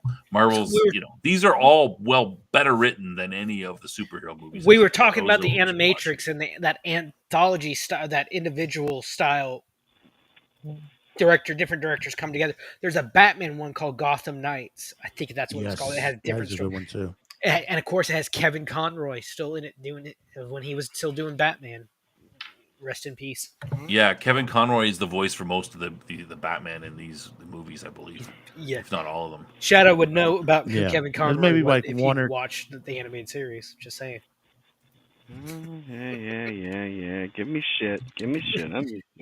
No, we have to, because basically, that is just literally you've been taken out of history onto this, because this is the best stuff that it just has come out of the DC universe. They're definitely the best stuff in the DC universe, and I would put it up against some of the Marvel Phase 3 stuff. Yeah, well, I've always said that at the time Marvel was doing amazing movies, DC was doing amazing animated features and TV shows. Crisis on Two Earths is really good, but that's not part of this group. Yeah. But I think it starts with Superman, Batman, Apocalypse is kind of the first one, because none of them know each other. Or is it Justice League? No, I just got the Long Halloween. That's a good one. The, But I got the but I got the one as if it was one movie, not two Yeah. parts. They re-edited it into a does movie now. Jensen Ackles do because he's done Batman since Kevin Conroy's passed? Was he He's still doing it. was he supposedly. the voice in Long Halloween? Yes, yes. In the Well, movie, yeah. like there are a couple of them that are standalone, like in Crisis of Two Earths. That's a great movie. Great movie. Mark Harmon from NCIS was the voice of Superman. But there was a You mean from Jag? from NCIS started on Jag. Did one episode of Jag. That was the backdoor pilot. But they did a couple episodes. The guy who played Dwight Schrute played Lex Luthor, and I'm sorry, all I hear is Dwight from The Office. It's horrible Lex Luthor. Yeah, you go up to. But then you have what is it? The Dark Knight Returns. Mhm. Parts 1 and 2. Those aren't really part of it. I mean, those are just good on their own. They're good on their own. Peter Weller. Yes. Peter Weller, Batman. yeah. Great old Batman. I'm trying to remember who did Superman. I'd love to see an old Batman in a with a Peter Weller voice, or maybe even Peter Weller himself playing him in a Batman Beyond, hey, live action. Oh yeah. Mm-hmm. Yeah, throw in. I mean, you could throw in one of one of the original Batman if you wanted to. Keaton or whoever. Oh, I didn't realize Michael Emerson did the Joker. Huh. Let me Peter Weller, Martin Valley. Oh yeah, I didn't realize that either. They had a Carrie Kelly Robin version of Robin in Right. Here I got this Wikipedia copy. I'll drop it into the Maria chat. Calnis, who plays Commissioner Yindel. It's Wade Williams who did Superman. Yeah, If you go to the Wikipedia and you go down the list and you just look at everything that says DC AMU, those are all the ones that sort of fit into the. I'm looking at You don't have behind to the see them voice all actor. either. Conan O'Brien was in that movie. Ew. Yeah. Yeah, the actress who played the commissioner who replaces Gordon, her name's Maria Calnis. She played, I think, Hawk Girl in the Justice League. Yes, she's been the voice of Hawk Girl for a long time.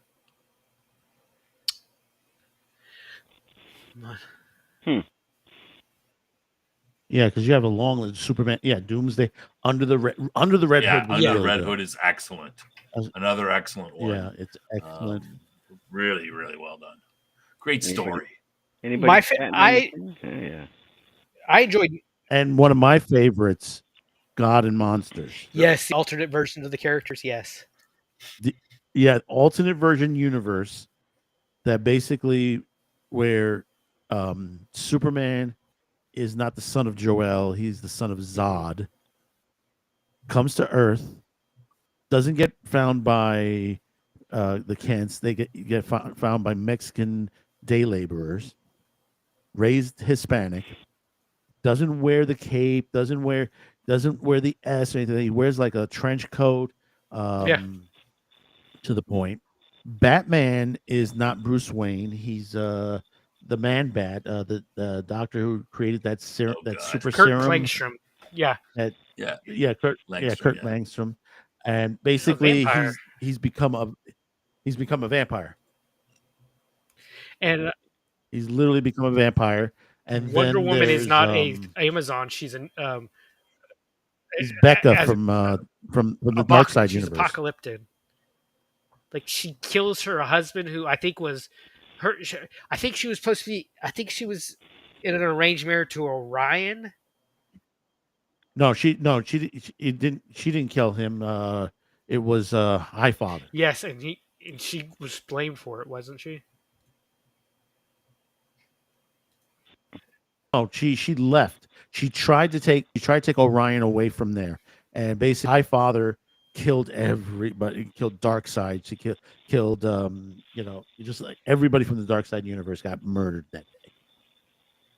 You know, but the whole premise is that somebody's killing off all these scientists, which happens to be pretty much every supervillain that was, and they're not in this universe. They never became supervillain. Mr. Freeze, he never became Mr. Freeze. The Atom, all some of the superheroes, they all became like they were just regular scientists, and somebody's going off and killing them one by one, and making it look like it's basically Superman, Batman, and Becca, Wonder Woman, that are doing it. Lex Luthor is in this, and Lex Luthor, he's crippled at this point because he's been trying to defeat them. So he's become like ill and frayed. Jason Isaac, Lucius Malfoy plays Lex Luthor. Yeah, Michael C. Hall plays Langstrom. Benjamin Bratt plays Superman, and Tamara Taylor plays Wonder Woman. I don't think I've seen Gods and Monsters. So It's a good one. I just got a copy of it on Blu-ray. Finally, I had to pay about almost $40 for it. I'll have to see it. I think it might be still on YouTube for free. These I don't know if you guys have. You can find it anywhere. We have what's the name of the channel? They show one of these movies every Saturday, Friday night or Saturday night. One a week. They show one of these. Adult Swim does it. Yes, I've seen like. This is where I've seen them all the past couple of years. You can find it on HBO Max. It looks like. Yeah, the only disappointment one was the Killing Joke. Yeah, because they added that extra segment of Batman and Batgirl's relationship, and it was like, we didn't really need to have that. Yeah, sometimes I think they just add stuff to try to lighten the mood, trying to keep it lighter than the comics. Have y'all seen that Batman Ninja movies? I haven't seen them, but they're like this anime style Batman and Batman Ninja. It's a ninja versus the Yakuza League. And yeah, then you have the Aztec one. The Aztec one is awful. Yeah, I haven't watched that one. That's awful. It's not worth it. Yeah, I'm not the RWBY ones. I'm not a big fan of those. I don't like the animation style. Beads, yeah. I don't know what I don't know what that means, but whatever. It's a Japanese sort of thing. And it was started. It was a crossover with like this YouTube anime style show where it was okay. It was and the Crisis on Infinite Earths was hard to get through. That was really that dragged on because that was like about a 3 or 4 movie story arc. It was 3 movies and they're all really long, 3 parts. See Crisis on Two Earths. That's a good one. I did like that. I did like the scene where they recreated that the Crisis cover picture of all the heroes standing behind Superman as he's holding Supergirl and he's just screaming that famous. They recreated it. It was pretty good. I liked that. The other one to watch is The New Frontier. New Frontier, I really liked. I think that was Peter Weller too. No, that's David Boreanaz. That's right. Miguel Ferreira, Neil Patrick Harris, John Hurd, Lucy Lawless, Tom McLaughlin, Miguel Shields, Kara Cedric. He was a good actor. Yeah, I love the story of The Center. That's right. He was Rosemary Clooney's daughter. He's cousins to George Clooney. That's yeah. I mean, for Jeff who didn't see this, this New Frontier takes place at the end of the Korean War. So the premise point is that the Justice League doesn't exist yet. Most of the superheroes are like scattered throughout. The Flash, Green yeah, Arrow is yeah. just becoming into existence. Yeah. Wonder Woman is just freshly off of the mascara. I mean, there is a scene in there where Superman shows up and there's all these dead men. They're like their bodies are It's a burning and Korean stuff. village, yeah. Yeah, it's a Korean village, and they come in, and basically he walks into this place, and he's hear people like, cheering, and it's women, and all these women are cheering, and they're cheering on. They walk on, and one woman's come in, Claire, come in, Kal-El. We're celebrating. He says, what have you done? Is like we've done, we've taken care of this situation. All these men, they viciously, you know, assaulted these women, and we've gave them justice. He says this is not justice, and it's a whole confrontation between Wonder Woman and Superman. And it's fantastically done. I That's love it one when of the early ones. yeah, I love it when he walks in and the women see it's a man and they all point their guns at her and at Superman, and Superman looks at Wonder Woman and says, "Tell them it'll be pointless."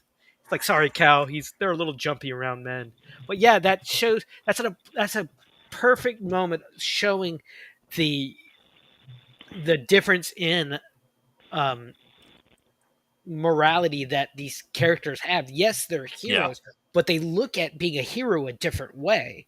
Because Wonder Woman did not kill any of the men, if I remember that scene right. She just disarmed them and released the women and let them have the guns. Yeah.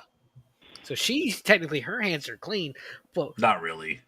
yeah, but that's a matter of opinion. Like, are her hands clean if she? Wonder was Woman's able- about justice, and she's a warrior. She's not. She doesn't Yeah. mind killing. It's no big deal for her. One of my favorite scenes though is in the Wonder Woman movie, animated movie. It has Trevor, played by Nathan Fillion, I think it was.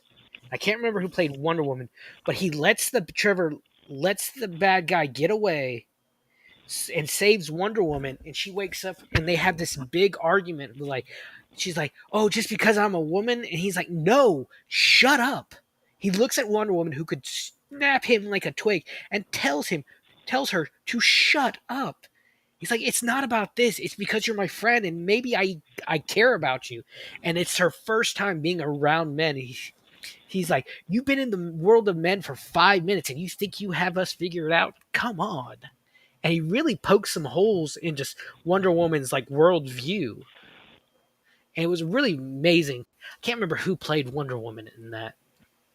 But in Frontier, I mean, you got like Iris West is in this, and you got Rick Flag, King Faraday.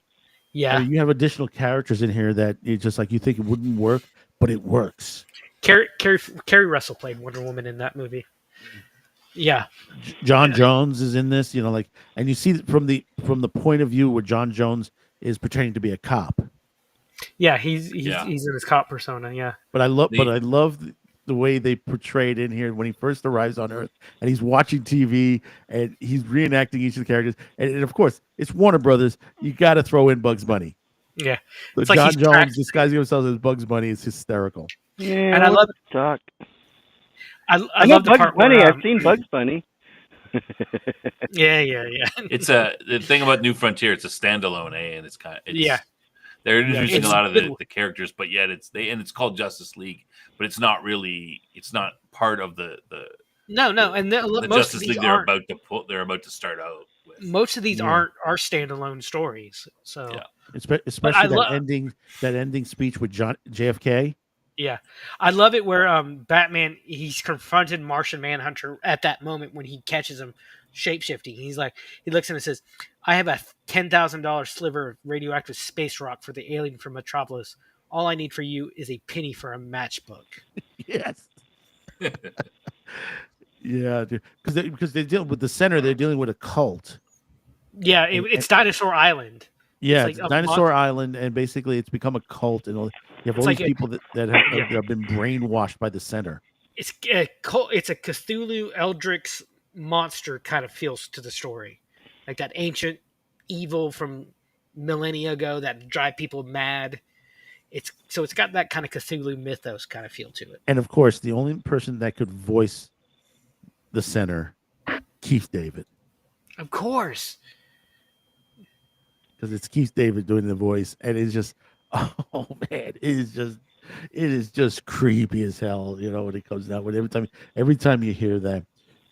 But like I said, that ending segment with the JFK speech, and you're seeing the future Hmm. of the Justice League and the Teen Titans, and like it's you know the explanation is what they're going through now. JFK says the future is ahead of us. Da, da, da. It's a new frontier, and you're seeing everything that's happening. Starro, they're fighting Starro. Yeah, They're fighting. great. You're seeing like the Rogues Gallery come by. You see the Joker, and you see Luther, and all that. To that point. Yeah, even though they're not overarching stories, they're worth a watch and worth a discussion. And I forgot the Blackhawks Yeah, are some of mentioned them, in this. depending on the ones. Some of them. Yeah, I first saw the Blackhawks on a 3-part Justice League episodes called "The Savage Time" when they Yes. get sent back to, and that was the first time I ever heard of the Blackhawks. Yeah, the Blackhawks was in the comics, Hmm. in the original old comics on there. They don't use much, but New Frontier, they're in New Frontier. Yeah. So yeah, a lot of my exposure to DC and Marvel was the TV shows back in the 90s and 2000s. And then I went back and read all the comics that I could. But that's why when I'm reading the comics, Kevin Conroy, Mark Hamill, all the voice actors, those are the voices I hear. Yeah, I mean, like we were saying last night, I mean, the voice acting alone makes up for it. Like Jeff says, oh, I don't like Mark Hamill that much anymore, like he used to. Mark Hamill was fantastic. I don't. No. Now, as a person, That's what I'm saying. As a We're person, not talking about him as a person. We're talking about him as the Joker. Yeah. we're talking as a Joker. But I'm saying, I can understand. There are things Luke- that I don't Luke like is- what Mark Luke- Hamill says. Luke is not a. Luke is a good character. I don't consider whatever the hell he was trying to portray in the Disney movies as Luke. That's not Luke. That's Mark Hamill even said that. Well, that's not his fault. I mean, That's not his fault. Not Jake Luke Skywalker, not Luke Skywalker. Yeah, he's the one he's the biggest critic of that as well. I mean, you can't fault Didn't him. stop him from cashing that check though. One of the best speeches Mark Hamill gives as the Joker is the death of Batman. I've heard he's really good at that. No, it's the death of Batman, and it's because Batman dies because of this guy that's just literally he's a nobody. The squid, Yeah. the squid, was it? Yeah. Outpost. I it's been so long, but I know what you're talking about. Yeah, Yeah. this little And there's a- nobody like pickpocket guy. Love- he says we're gathered here today to, and he gets into this whole thing, and he's like, we're gonna take that guy, put him in that box, and boil him in that oil. It's like, One of my favorite Mark Hamill Joker moments is when he realizes he owes like $10 million to the IRS, yes. and he goes like, "Oh my god!" They're like, "Joker, what do you care about the IRS?" He's like, "I'm crazy, not stupid." He's He said, I'll fight the Dark Knight at any time, but the IRS, never. but you got to remember too, that's not the only DC villain Mark Hamill played. Yeah, that's right. He was the trickster in the 90s Flash. Yeah. Came back as the trickster for the Justice League Great. series. yeah, he was the one who like mentally he's like You James, got me again, Flash. James, you're off your medicine. It's like you're wearing the suit again. I am. Like I know. He's like, I am. That's the- Well, what do you know? that's the thing that I love about Batman and the Flash's rogue galleries. A lot of them are just mentally ill. That's why he does. That's why, like, of course, yes, Arkham is a shit place, not the place you want to go if you need mental help. But like, I was listening to a psychologist just the other day on YouTube talk about the psychology of what Batman villains were diagnosed with. And he said something really interesting. He said, I don't think the Joker has any mental problems whatsoever because he knows what he's doing, but he just wants to do it. And then he's talked about Mr. Freeze, who, in my opinion, Mr. Freeze is not a villain. No, it's Mr. misunderstood. Yeah, he is misunderstood. Mr. Freeze is a victim. He's the victim of uh, a crime that made him the way he is, and he is just doing everything he can to save his wife. And Yeah, it's but that not doesn't mean you should realized do till illegal stuff. Yes, but he's not like the other ones who are just doing it for money and to doing it for the thrill of killing somebody or taking Yeah, no, over. you're right. You're right about that. He's doing it because he's for not realized till the Batman the anime, Batman Beyond. yeah. And he even says, like, he's visiting Nora's grave in that episode, and this guy attacks him, and he has no idea. He's like, "Who are you?" He's like, "You're Mr. Freeze." The guy's like cowering. He's like, "You killed my family." He's like, "I did. I'm so sorry." And he's trying to make him like even in Sub-Zero, he tries to make amends almost. He just wants in Batman the animated series movie Sub-Zero, he just wants to be left alone, but people come into the Arctic where he's living and attack him.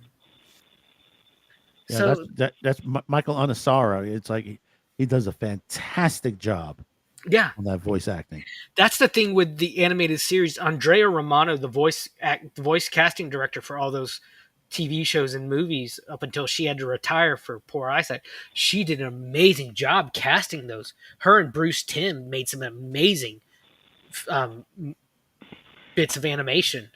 Yeah, Bruce Timm was just literally the forefront. Bruce Timm and I forgot who else was there were like the forefront of the entire animated series between both the Batman and the Superman series, and then a little bit going into the Justice League era on there and the Batman Beyond era. Do you realize at the end of Batman the Animated Series where they have that police detective's funeral who's killed by Darkseid? If you look at the background of the one, they're doing a Jewish funeral because I think it was supposedly loosely based on Jack Kirby, the character. Yes, it was. And but if you look, you can see a bunch of Marvel and DC characters. Like there's like 3-4 people that are the Fantastic Four. And then you see a black guy with an eye patch. I think, and I have had people tell me I'm wrong, but I think that was Nick Fury. There's a whole that might have been Faraday because that Faraday wears. But he was black. The character. Oh, okay. I'll have to look at that one again. So that would be the new Nick Fury. Yeah. Well, for a while, I don't really have a problem. I didn't have a problem with. I thought he played that role really well. Yeah, I think Nick the show Fury went off the rails, but I liked his character. Yeah.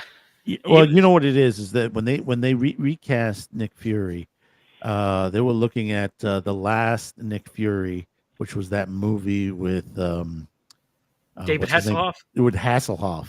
Well, David Hasselhoff played a version of the original Nick Fury. Right. When they did a big reboot in like the 80s or 90s is when they turned Nick Fury black, and then they made it in one comic run. They basically based Nick Fury off of Sam Jackson. Because if I remember, Sam Jackson said in an interview when they were talking about him to play Fury, they hand him a comic book and he opens it, sees Nick Fury in the comics. He's like, "What the fuck am I doing in a comic book?" Yeah. So there are different versions. I don't mind the different versions. Just be upfront about them. Make them good. Sam Jackson made that a good character. Right. I did hate it in how in Miss Marvel, she's not Captain Marvel. Captain Marvel is in DC. I refuse to call that. If that's Miss Marvel, will always be Miss Marvel. But they show you how he lost his eye. And it was because this cat creature scratched him. Yeah. It's like, are you fucking kidding me? I was like, that's why I just don't like the newer Marvel stuff. I don't watch it. It's garbage. Phase 3 is shit. No, Phase 3 is good. Was it Phase 2 then? No, Miss Marvel? We're basically getting into Phase 6. Jesus, I'm way off. Yeah, Phase 3. The end of Phase 3 is the Infinity War Endgame. Okay, that's right. And then anything after that is Phase 4 and Phase 5. We're into Phase See, the Go thing ahead. is with DC in the animated series, you had Batman the animated series, then you switched over to the Adventures of Batman and Robin, Mhm. and the continuity. Yeah, the animation changed. Some people didn't like the animation changes on there, like Ivy and the Joker, and all. They didn't like the changes on that, but still, the stories were still popping out like crazy. Yeah. They were still good stories. They Yeah. didn't lose any part of it, other than they didn't lose their audience, even though a lot of people did not like the animation work Yeah. when they went into the Adventures of Batman and Robin. Yeah, they had like aged up Robin into Nightwing. They brought in I don't know if it was I don't know if Tara Strong was doing the voice of Batgirl at that point yet. Um, and I then believe she did. She was doing it at that point. but they used that as the Batman, Superman and Batman, the World's Finest, which was a crossover between Superman the animated series and Batman the animated series, where they come together to fight Luthor and Brainiac, which was an amazing movie. And then they went on into Justice League, which kind of carried off from there. And I But love Justice League, Justice League, and then Justice League Unlimited, yeah, and one of the great things is that when they canceled Batman Beyond, Justice League Unlimited was still running at the time, yeah, mhm. and they I love decided, Batman Beyond. yeah, and they decided to end the Batman Beyond series on Justice League Unlimited. Yes, yes, they had the future Justice League on that. It was Superman still. It was like I can't a version of Superman. The guy who did that voice was Shooter McGavin in Yeah, they had a more zen. They had Warhawk, who was the daughter of Hawk Girl and Hal and John Stewart. They had Big Barda, Aqua Girl, who's I don't know how she was. They don't tell you what happened to Aquaman, but it was just it was Starro, another Starro storyline. yeah. They went with no, it was because Isn't Aquaman kind of Starro a was demigod? No, no, not a demigod, but he's very powerful. He's one of the most powerful magic users in the DC world. Wait, Aquaman is a magic user? Yeah, he has the magical trident. Yeah. Yep. Okay, yeah. And the Atlanteans in a lot of in the DC universe, the Atlanteans use a lot of technology mixed with magic. Magic punk. Well, It's there's one a of those lot. kind of cool. That's the other thing. I'm writing a story that. Well, there's a couple of episodes on that in the animated series. You had Atrigan, the whole thing with Etrigan, the yeah. Atrigan. he's God, the great. form of He's man, great. arise the demon, Etrigan. Yes, He, it fits very big in the Justice League Dark yeah. shows. It has him like the bad guy in those episodes with Morgan Le Fay. Yeah, so magic is still a big thing. It wasn't. You didn't really see that in like Batman the animated series. It was still more that gangster kind of vibe to it, and you didn't really see like Zatara was in an episode of Batman in the animated series, but it's an episode where it shows you Bruce. It's a flashback to Bruce Wayne when he's traveling around training, and he studied. He become an escape artist with Zatara, her father. So it wasn't magic; it was more illusionist kind of thing.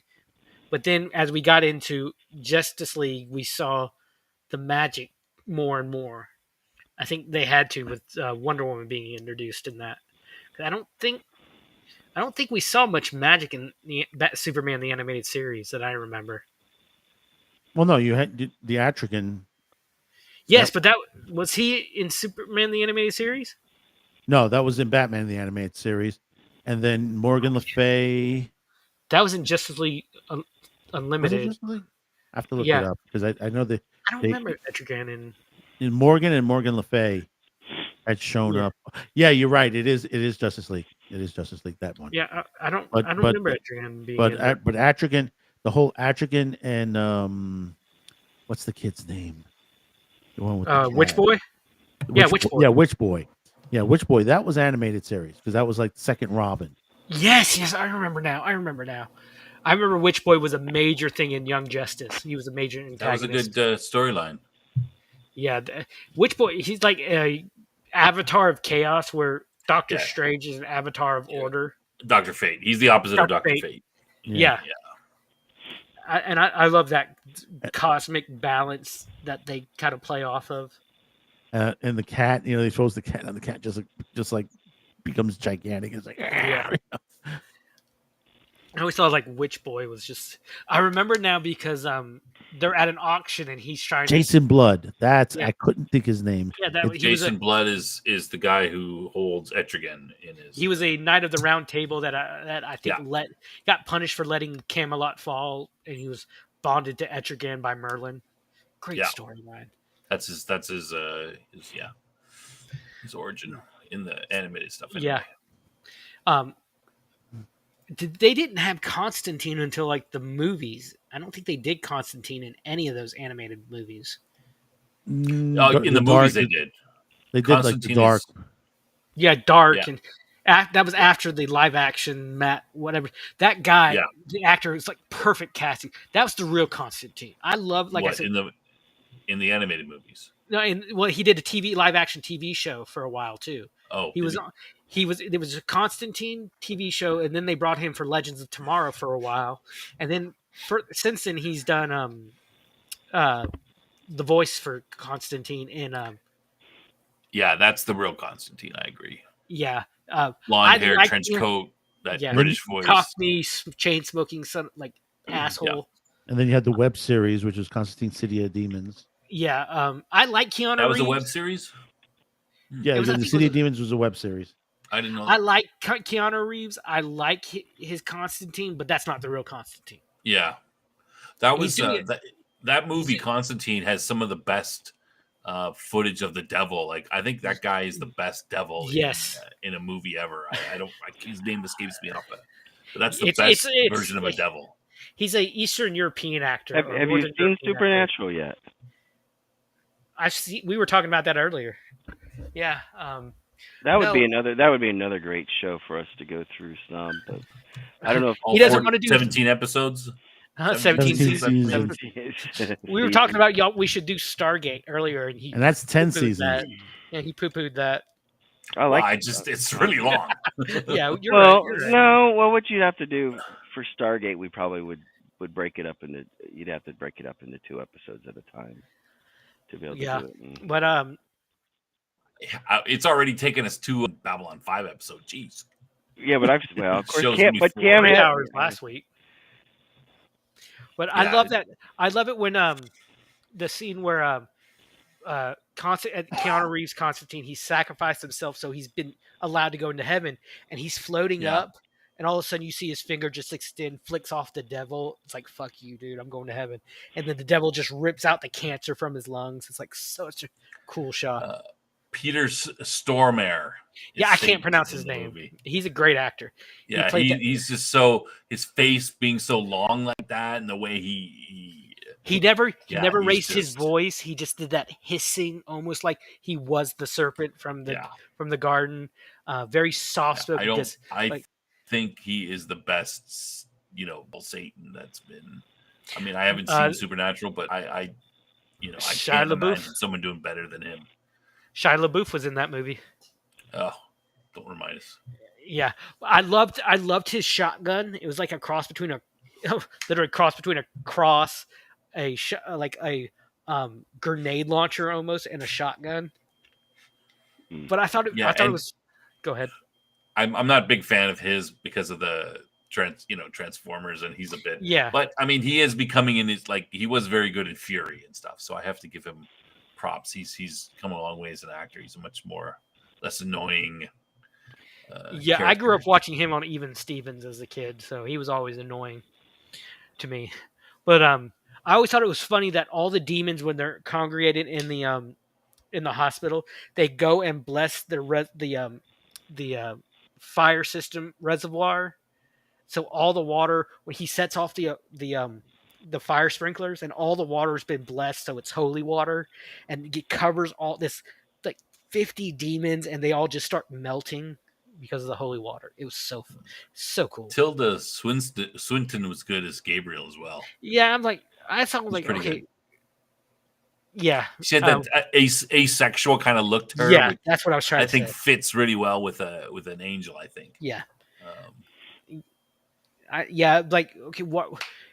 Because angels are really just a big. If you take the Bible description of an angel, they're like Bunch of eyes eyes with and lots of wings. wings. Yeah, I mean, it's the human bird feather wing kind of thing is more of a human, our interpretation for these shows. But it was a decent standalone movie. yeah, it's just. I mean, Don't forget about the the ending was elsewhere. great. I would watch the ending again. I wouldn't want to have to go through the whole Yes. movie, which is unfortunate. There was rumors that he was going to do another Constantine movie, but He's I don't think working Reeves on is it. Yeah, He's I don't working think on he's the right guy. I think they should. No, I mean, I think given the right story, he could do it. He well, he can said do it. I would said, pick a guy who looks like the Constantine from. well, the that's Alien just movie. it. He's not doing the comic book version. Yeah, yeah. That's why I'm saying it's a good standalone because he was asked by I think Fallon what's one character he's done in the past that he'd love to come back to, Yeah, and he said Constantine, and we're working on it. yeah. I heard that. I heard that one too. And I love Keanu Reeves. I loved him in Speed. I loved him in like what was that Point Break? I think when he played the undercover surfer That cop. was his big break. He's like the guy's running through the docks, and he goes to points his gun at him. He's got a clear shot on him.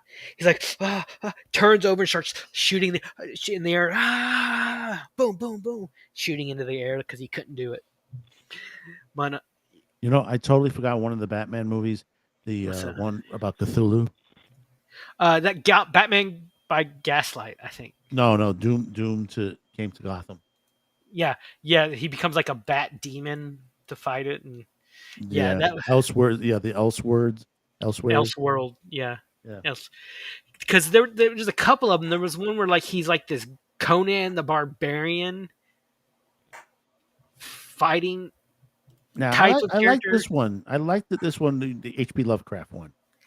And they did one where they did a couple of them that led into Crisis on Infinite Earth, kind of like the Elseworld kind of thing. So yeah, they were good. I'm optimistic about what's next. I do not want another Robert Pattinson Batman. I hate that Batman.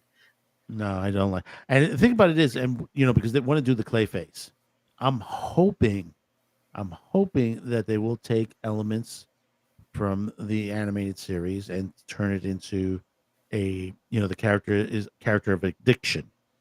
Because that's what Clayface originally, Matt Hagen was addicted to the cream. Yeah, to make him look young as an actor. To make him, to fix his face as an actor. But then he had the ability to morph his face into anyone, and that's what I forgot the name of the company that they were using him to steal, like Bruce disguise himself as Bruce Wayne, stealing money from Bruce Wayne's company and all that, and other things, and then Bruce Wayne was getting blamed for that particular situation on there. See, this is why we say you should watch them, because a lot of these villains, they were characters that suffered from mental disorders. One of my favorite ones, Q2 Snob, you might remember Baby Doll. Oh yes. Now wait a second. No. What are you talking about Mrs. Death for that way? Shut up and listen. Baby Doll was this. I won't tell you what she calls me, because then people start calling it me. Yeah, but she's this grown woman, but her body is that of like an 8-year-old because of this genetic disorder, and she played on this TV show as a little girl for decades. It took that kind of Gary, not Gary Cooper. What you talking about, Willis? That guy. Oh, you're talking about Gary Coleman. Gary Coleman. They took that idea and took it to the extreme. And she she ends up going crazy and like attacking her co-stars, and then she actually takes people hostage years later because She couldn't and get a then career she because couldn't she get was her like career, playing Shakespeare and it was awful. and it was mainly because she was this little girl, this grown woman in a little girl's body. And there's a scene where she sees herself in this funhouse mirror as a grown woman, and she breaks, and the episode ends with her just sobbing into Batman's arms. She's like, I didn't mean to do any of this, and she starts crying. And there's another episode where you have this beautiful woman, but it's another case of gender body dysphoria, where she goes crazy because she thinks she's ugly, so she's cutting like models' faces and all that kind of stuff. Batman, they did that. They were good at taking these mental disorders and applying them to their villains to give them a reason, not just I'm evil, twisting my beard, my mustache, twirling kind of bad guy. They were bad for a reason. Yeah, there's a second Baby Doll episode where Baby Doll teams up with Killer Croc. I don't remember that one. You don't remember that one? It was like they Oh, became like soulmates. yeah, yeah. Like Solomon Grundy, he's just a mindless brute who just wants to be left alone, but people keep going down in the sewers and messing with him. Like I think it was in the Long Halloween where Batman goes down and leaves him Yep. a plate of like Thanksgiving or dinner, and he smiles and he just lumbers on with his food. Yeah. Um, Batman, I think he actually, unlike a lot of superheroes, cares about the well-being of his villain, of his rogue gallery. There's an episode where he spends the entire day with Harley and he's talking her down like, Harley, don't do this. You've done so well. You've come so far. Or with the ventriloquist where he's finally Scarface. gotten away from Scarface, but he relapses. He's working at Wayne Enterprises as a mailboy. And Bruce Wayne, through Batman, helps him at the end and saves him from Scarface, because the ventriloquist is not the bad guy. Scarface is the ventriloquist. Again, is like Mr. Freeze, is a villain, in my opinion. Or victim. Dummy. Yeah. Another great, that disassociation disorder kind of thing. Well, look what happens to Harvey. He becomes a yep. third personality. Mm-hmm. He becomes the judge. Yep. And that's just such a tragedy. I like it when the villains have a tragic origin story that is the reason why they are the way they are. So that's what I got to say about that. Sorry. Yeah, no, it's all through and through. It's just you have all these great characters, and then you have a couple of them in between, like what happened to some of those comedians. The Joker wanted to become like comedian of the year, and he had brainwashed like the Roseanne Barr and that's the other guy who basically turned into the condiment man. He's shooting ketchup and mustard, at people, and the thing is, he becomes a full-fledged villain. Look at Maxie Zeus. You remember him? The guy who thought he was freaking Zeus? Maxie Zeus. Maxie And at Zeus the thought end- he was Zeus.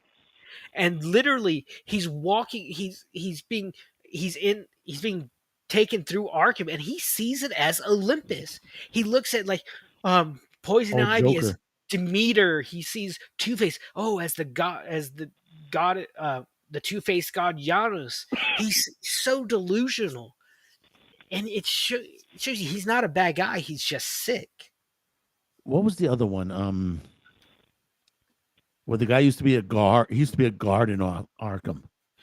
Yes, I remember that episode. He was abusing all the patients. Yeah, here you have the Joker, the Penguin, everybody who are big supervillains. Meanwhile, this guy comes down and he's like, "You ain't getting out of my place." Yeah, he's like, they're all petrified of him. And I love the end of it. He's sitting there.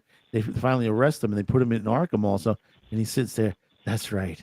I'm in here with you all because I'm going to watch you all from right I'm here. trying to find his name. Lyle Bolton becomes the Yes. villain Lockup, Lockup, yeah. and He says, "Oh, I'm watching you from all here." it's that Rorschach thing. It's like, I'm not in here with you. You're in here with me. Yeah, Great that's line from Watchmen. yeah. Oh, The, yeah. the actor Rorschach actor delivered it amazingly. Yeah, he's a great actor too. Yeah, in that role, he's awesome. Yeah, Rorschach was like, he was a good character, just a well written character. Like Batman without the like the non killing Yeah, aspect of it. Batman with nothing but justice. Yeah. And a thing I loved about that, we didn't see his face until he was arrested. But if you go back in the early scenes of the movie, you could Yeah, see he's in him there. walking around with the world is an end sign. Yeah, Um, that's a great. Watchmen was a great movie. I tried to read the comics. I'm like, okay, with the fish, really, the comics are bones, the same except for the end. the ending. Yeah. Yeah, Keep which is talking. the I'll be right different- back. All right, you're good. Yeah, different. It's a instead of a nuclear, it's Or the Watchmen, an the opening Dr. in Manhattan the- bomb. Yeah. yeah, it's an opening in the whatever. Aliens supposed to be coming in the comic, I think. Yeah, it's a extra dimensional opening or something like that. Yeah. But But it's pretty much exactly the same. yeah. I like the design of what's his name? Night Owl? Is that Yeah, his Night name? Owl is more of the Batman, eh? Yeah, he's the more gadget part of it. Yeah, he's the gadgety Batman. That portion of Rorschach Batman. Rorschach is the more detective aspect of it, and Sally Jupiter is more of the martial arts kick-ass. They're all kind of a version of Batman in one way or another. And then you have kind of. you have Dr. Manhattan, the Superman analog. Yeah, except more. Yeah, it's like I think more Superman. yeah. I'm sorry, but Dr. Manhattan would just look at Superman, and Superman would disintegrate. Yeah, for sure. I mean, he's just got control over matter. How can you disintegrate Superman? Because he's just made of matter. But he's Manhattan can invincible. control any aspect of it. Are we talking about the toy make? I just got back. Dr. Manhattan, and we were Oh. kind of. I pointed out that if you look at like Night Owl, Rorschach, and Sally Jupiter, they're all a different aspect of Batman. You had Night Owl, who was the gadget, really smart guy version of Batman, part of Batman. You had Rorschach, who was the detective aspect of Batman, and Sally Jupiter was the martial arts kick-ass part of it. And God, was she hot in that movie? Yes, she was. Both of them. But I love the comedian. I thought the comedian he was like, I don't give a fuck. I loved the comedian. He was wasn't that again That was Sam insane. Dean's dad? It was insane with the comedian and Dr. Manhattan were going through Vietnam and the freaking just Yeah. like the freaking they're just like running. You know? That was Sam and Dean's dad again. Yeah. Negan actor. I can't remember his name. One What are you talking about? he like the pregnant Vietnamese woman comes up and says it's her baby, and he just shoots her. And he looks at and Dr. Manhattan is just flabbergasted. Why? He's like, Doc, you could have saved her. You could have turned that bullet into something that wouldn't have killed her, but you chose not to. Who's the more evil one, me or you? He's like, you had who's yeah. It Watchmen really asked the question, what would you do if you had ultimate power? And Dr. Manhattan, he just disconnects from everybody. He just disconnects from the whole world, and we see that. Was that the blue guy? Yes, the blue guy you saw without clothes on at one point for some reason. I didn't want to see him without clothes on. No. That's Mhm. But gross. again, that shows you that he does not care about societal norms anymore. He's becoming a god who, like, why should this does not impact me, so why should I care? That's the question of Dr. Manhattan. If this does not impact none of this impacts me anymore, why should I care? And he turns out he in the end he decides I don't care anymore and leaves. But I hated that Watchmen TV show.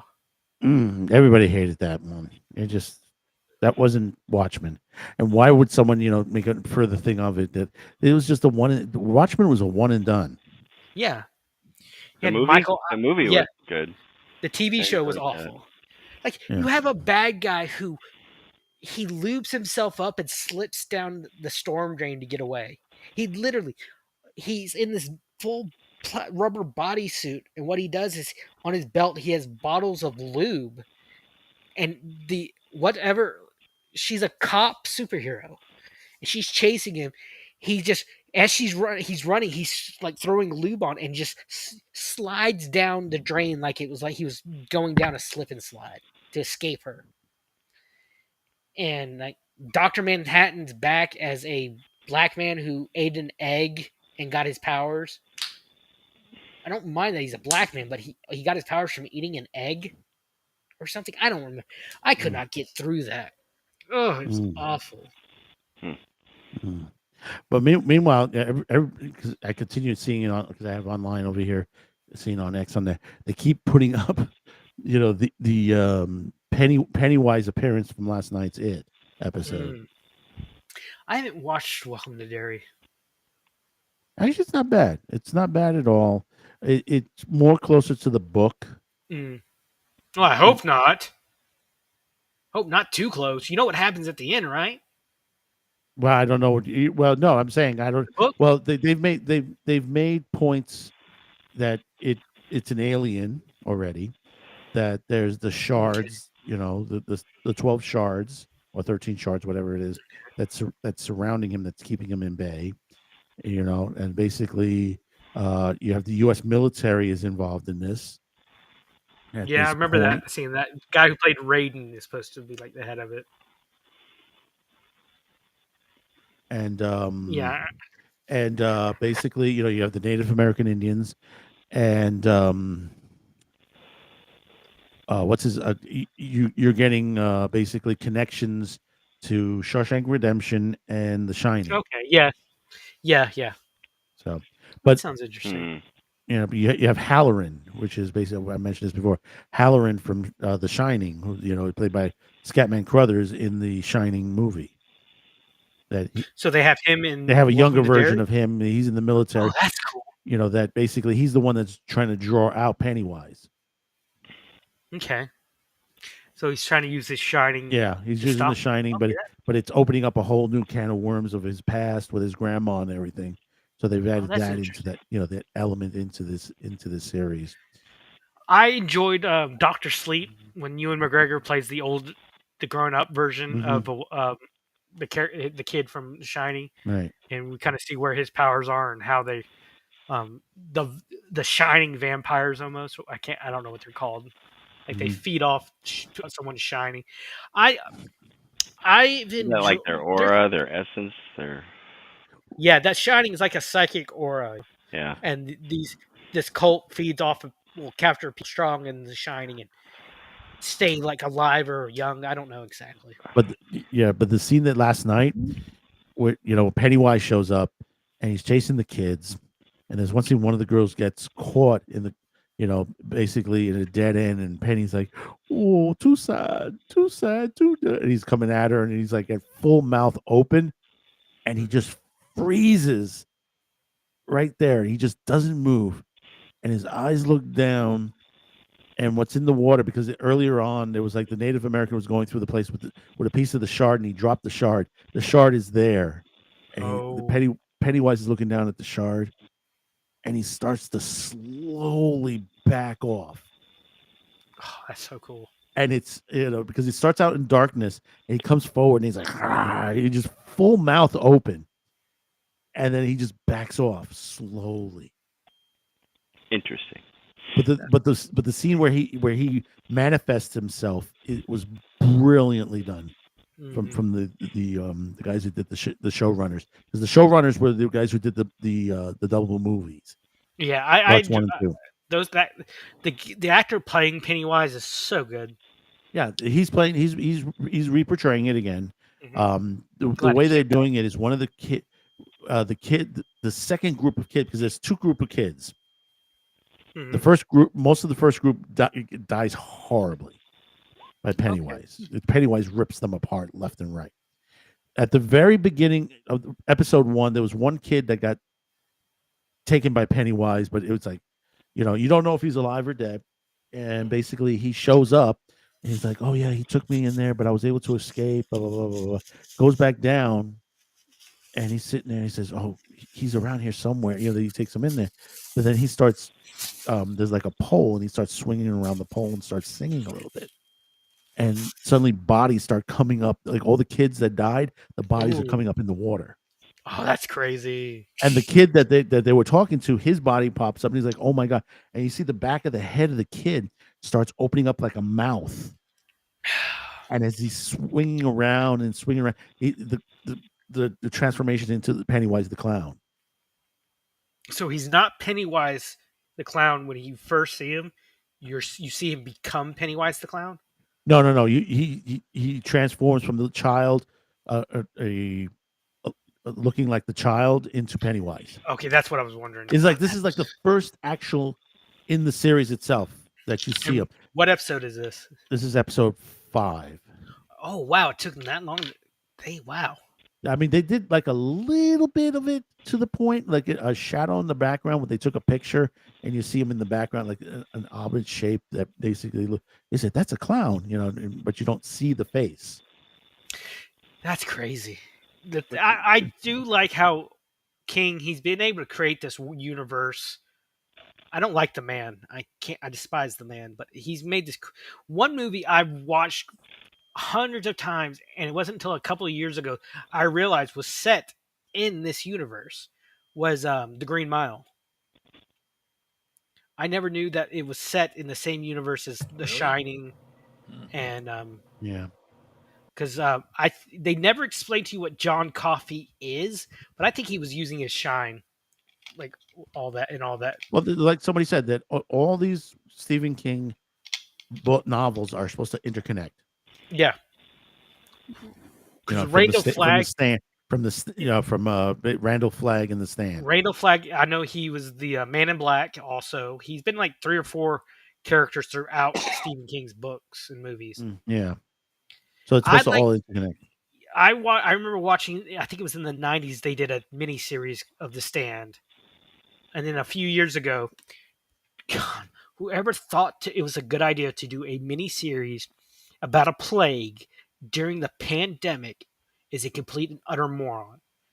Because they did that remake a couple of years ago, where it had another Skarsgård son.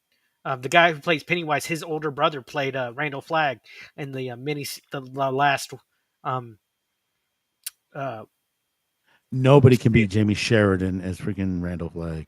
Yeah, it was he that was that him in the as the original. He was in Law and Order. He was in Law and Order. What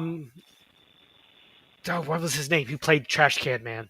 Yeah, that's Matt Frewer. Matt Frewer. Yeah, he was Matt Frewer, who's had a great career in a lot of series.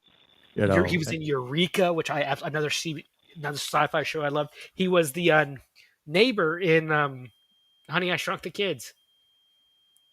He was also the villain in the really bad Marvel Fox movie, which had no, because it was like an X-Men type series, which had no X-Men. It was Mutant X. Not Mutant X. Was it Mutant X?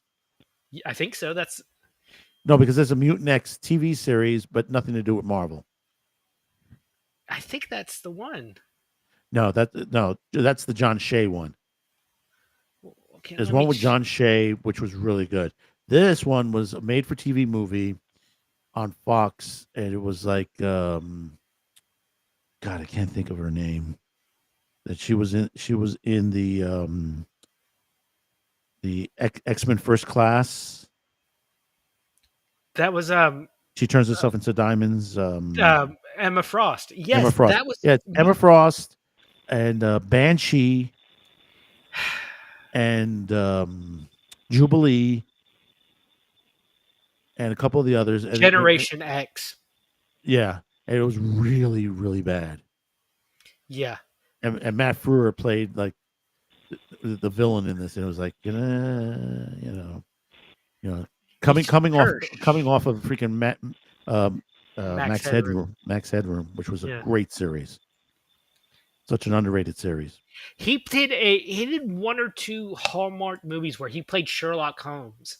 He did A Hound of the Baskervilles and I think another one. And he was a decent Sherlock Holmes. I have to look that up. Um, But what I got to say is, I think we've hit the 3-hour mark. he did 4 of them. He did The Hound of the Baskervilles, The Sign of 4, The Royal Scandal, and The Case of the Whitechapel Vampire. They were Sherlock Holmes TV movies. Yeah. Yeah. Great actor. Like I said, we've hit the 3-hour mark. I think we say our goodbyes to our viewers here. Ladies and gentlemen, don't forget to hit that likes, share, subscribe. Don't forget we just started the Thanksgiving sale at our merch shop, shopcuticast.com. The promo code is YAMS. You get a 15% off at closing on there. So nice time to get some presents there for early for Christmas, because basically, these shirts and mugs are made automatically when you order them, so it takes a little bit of time. So you probably might want to get your order in now before we really get into the season. So it's a good time to get that extra discount that we're offering right now, because we rarely give the 15% off. So this is the time to get it. I have to put a link up there. Hold on one second. Yeah, let me get a link here. Hold on a minute.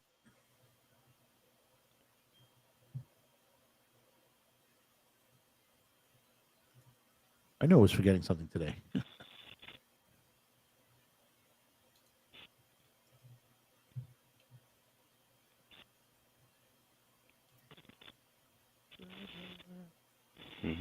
While he's doing that, don't forget Wednesday, right? We got yeah. Go ahead. Thanksgiving Eve. Thanksgiving Eve. The real Thanksgiving Eve, Snob. We're gonna do a special call-in episode, I guess, of the Babylon 5 retrospective. That's right.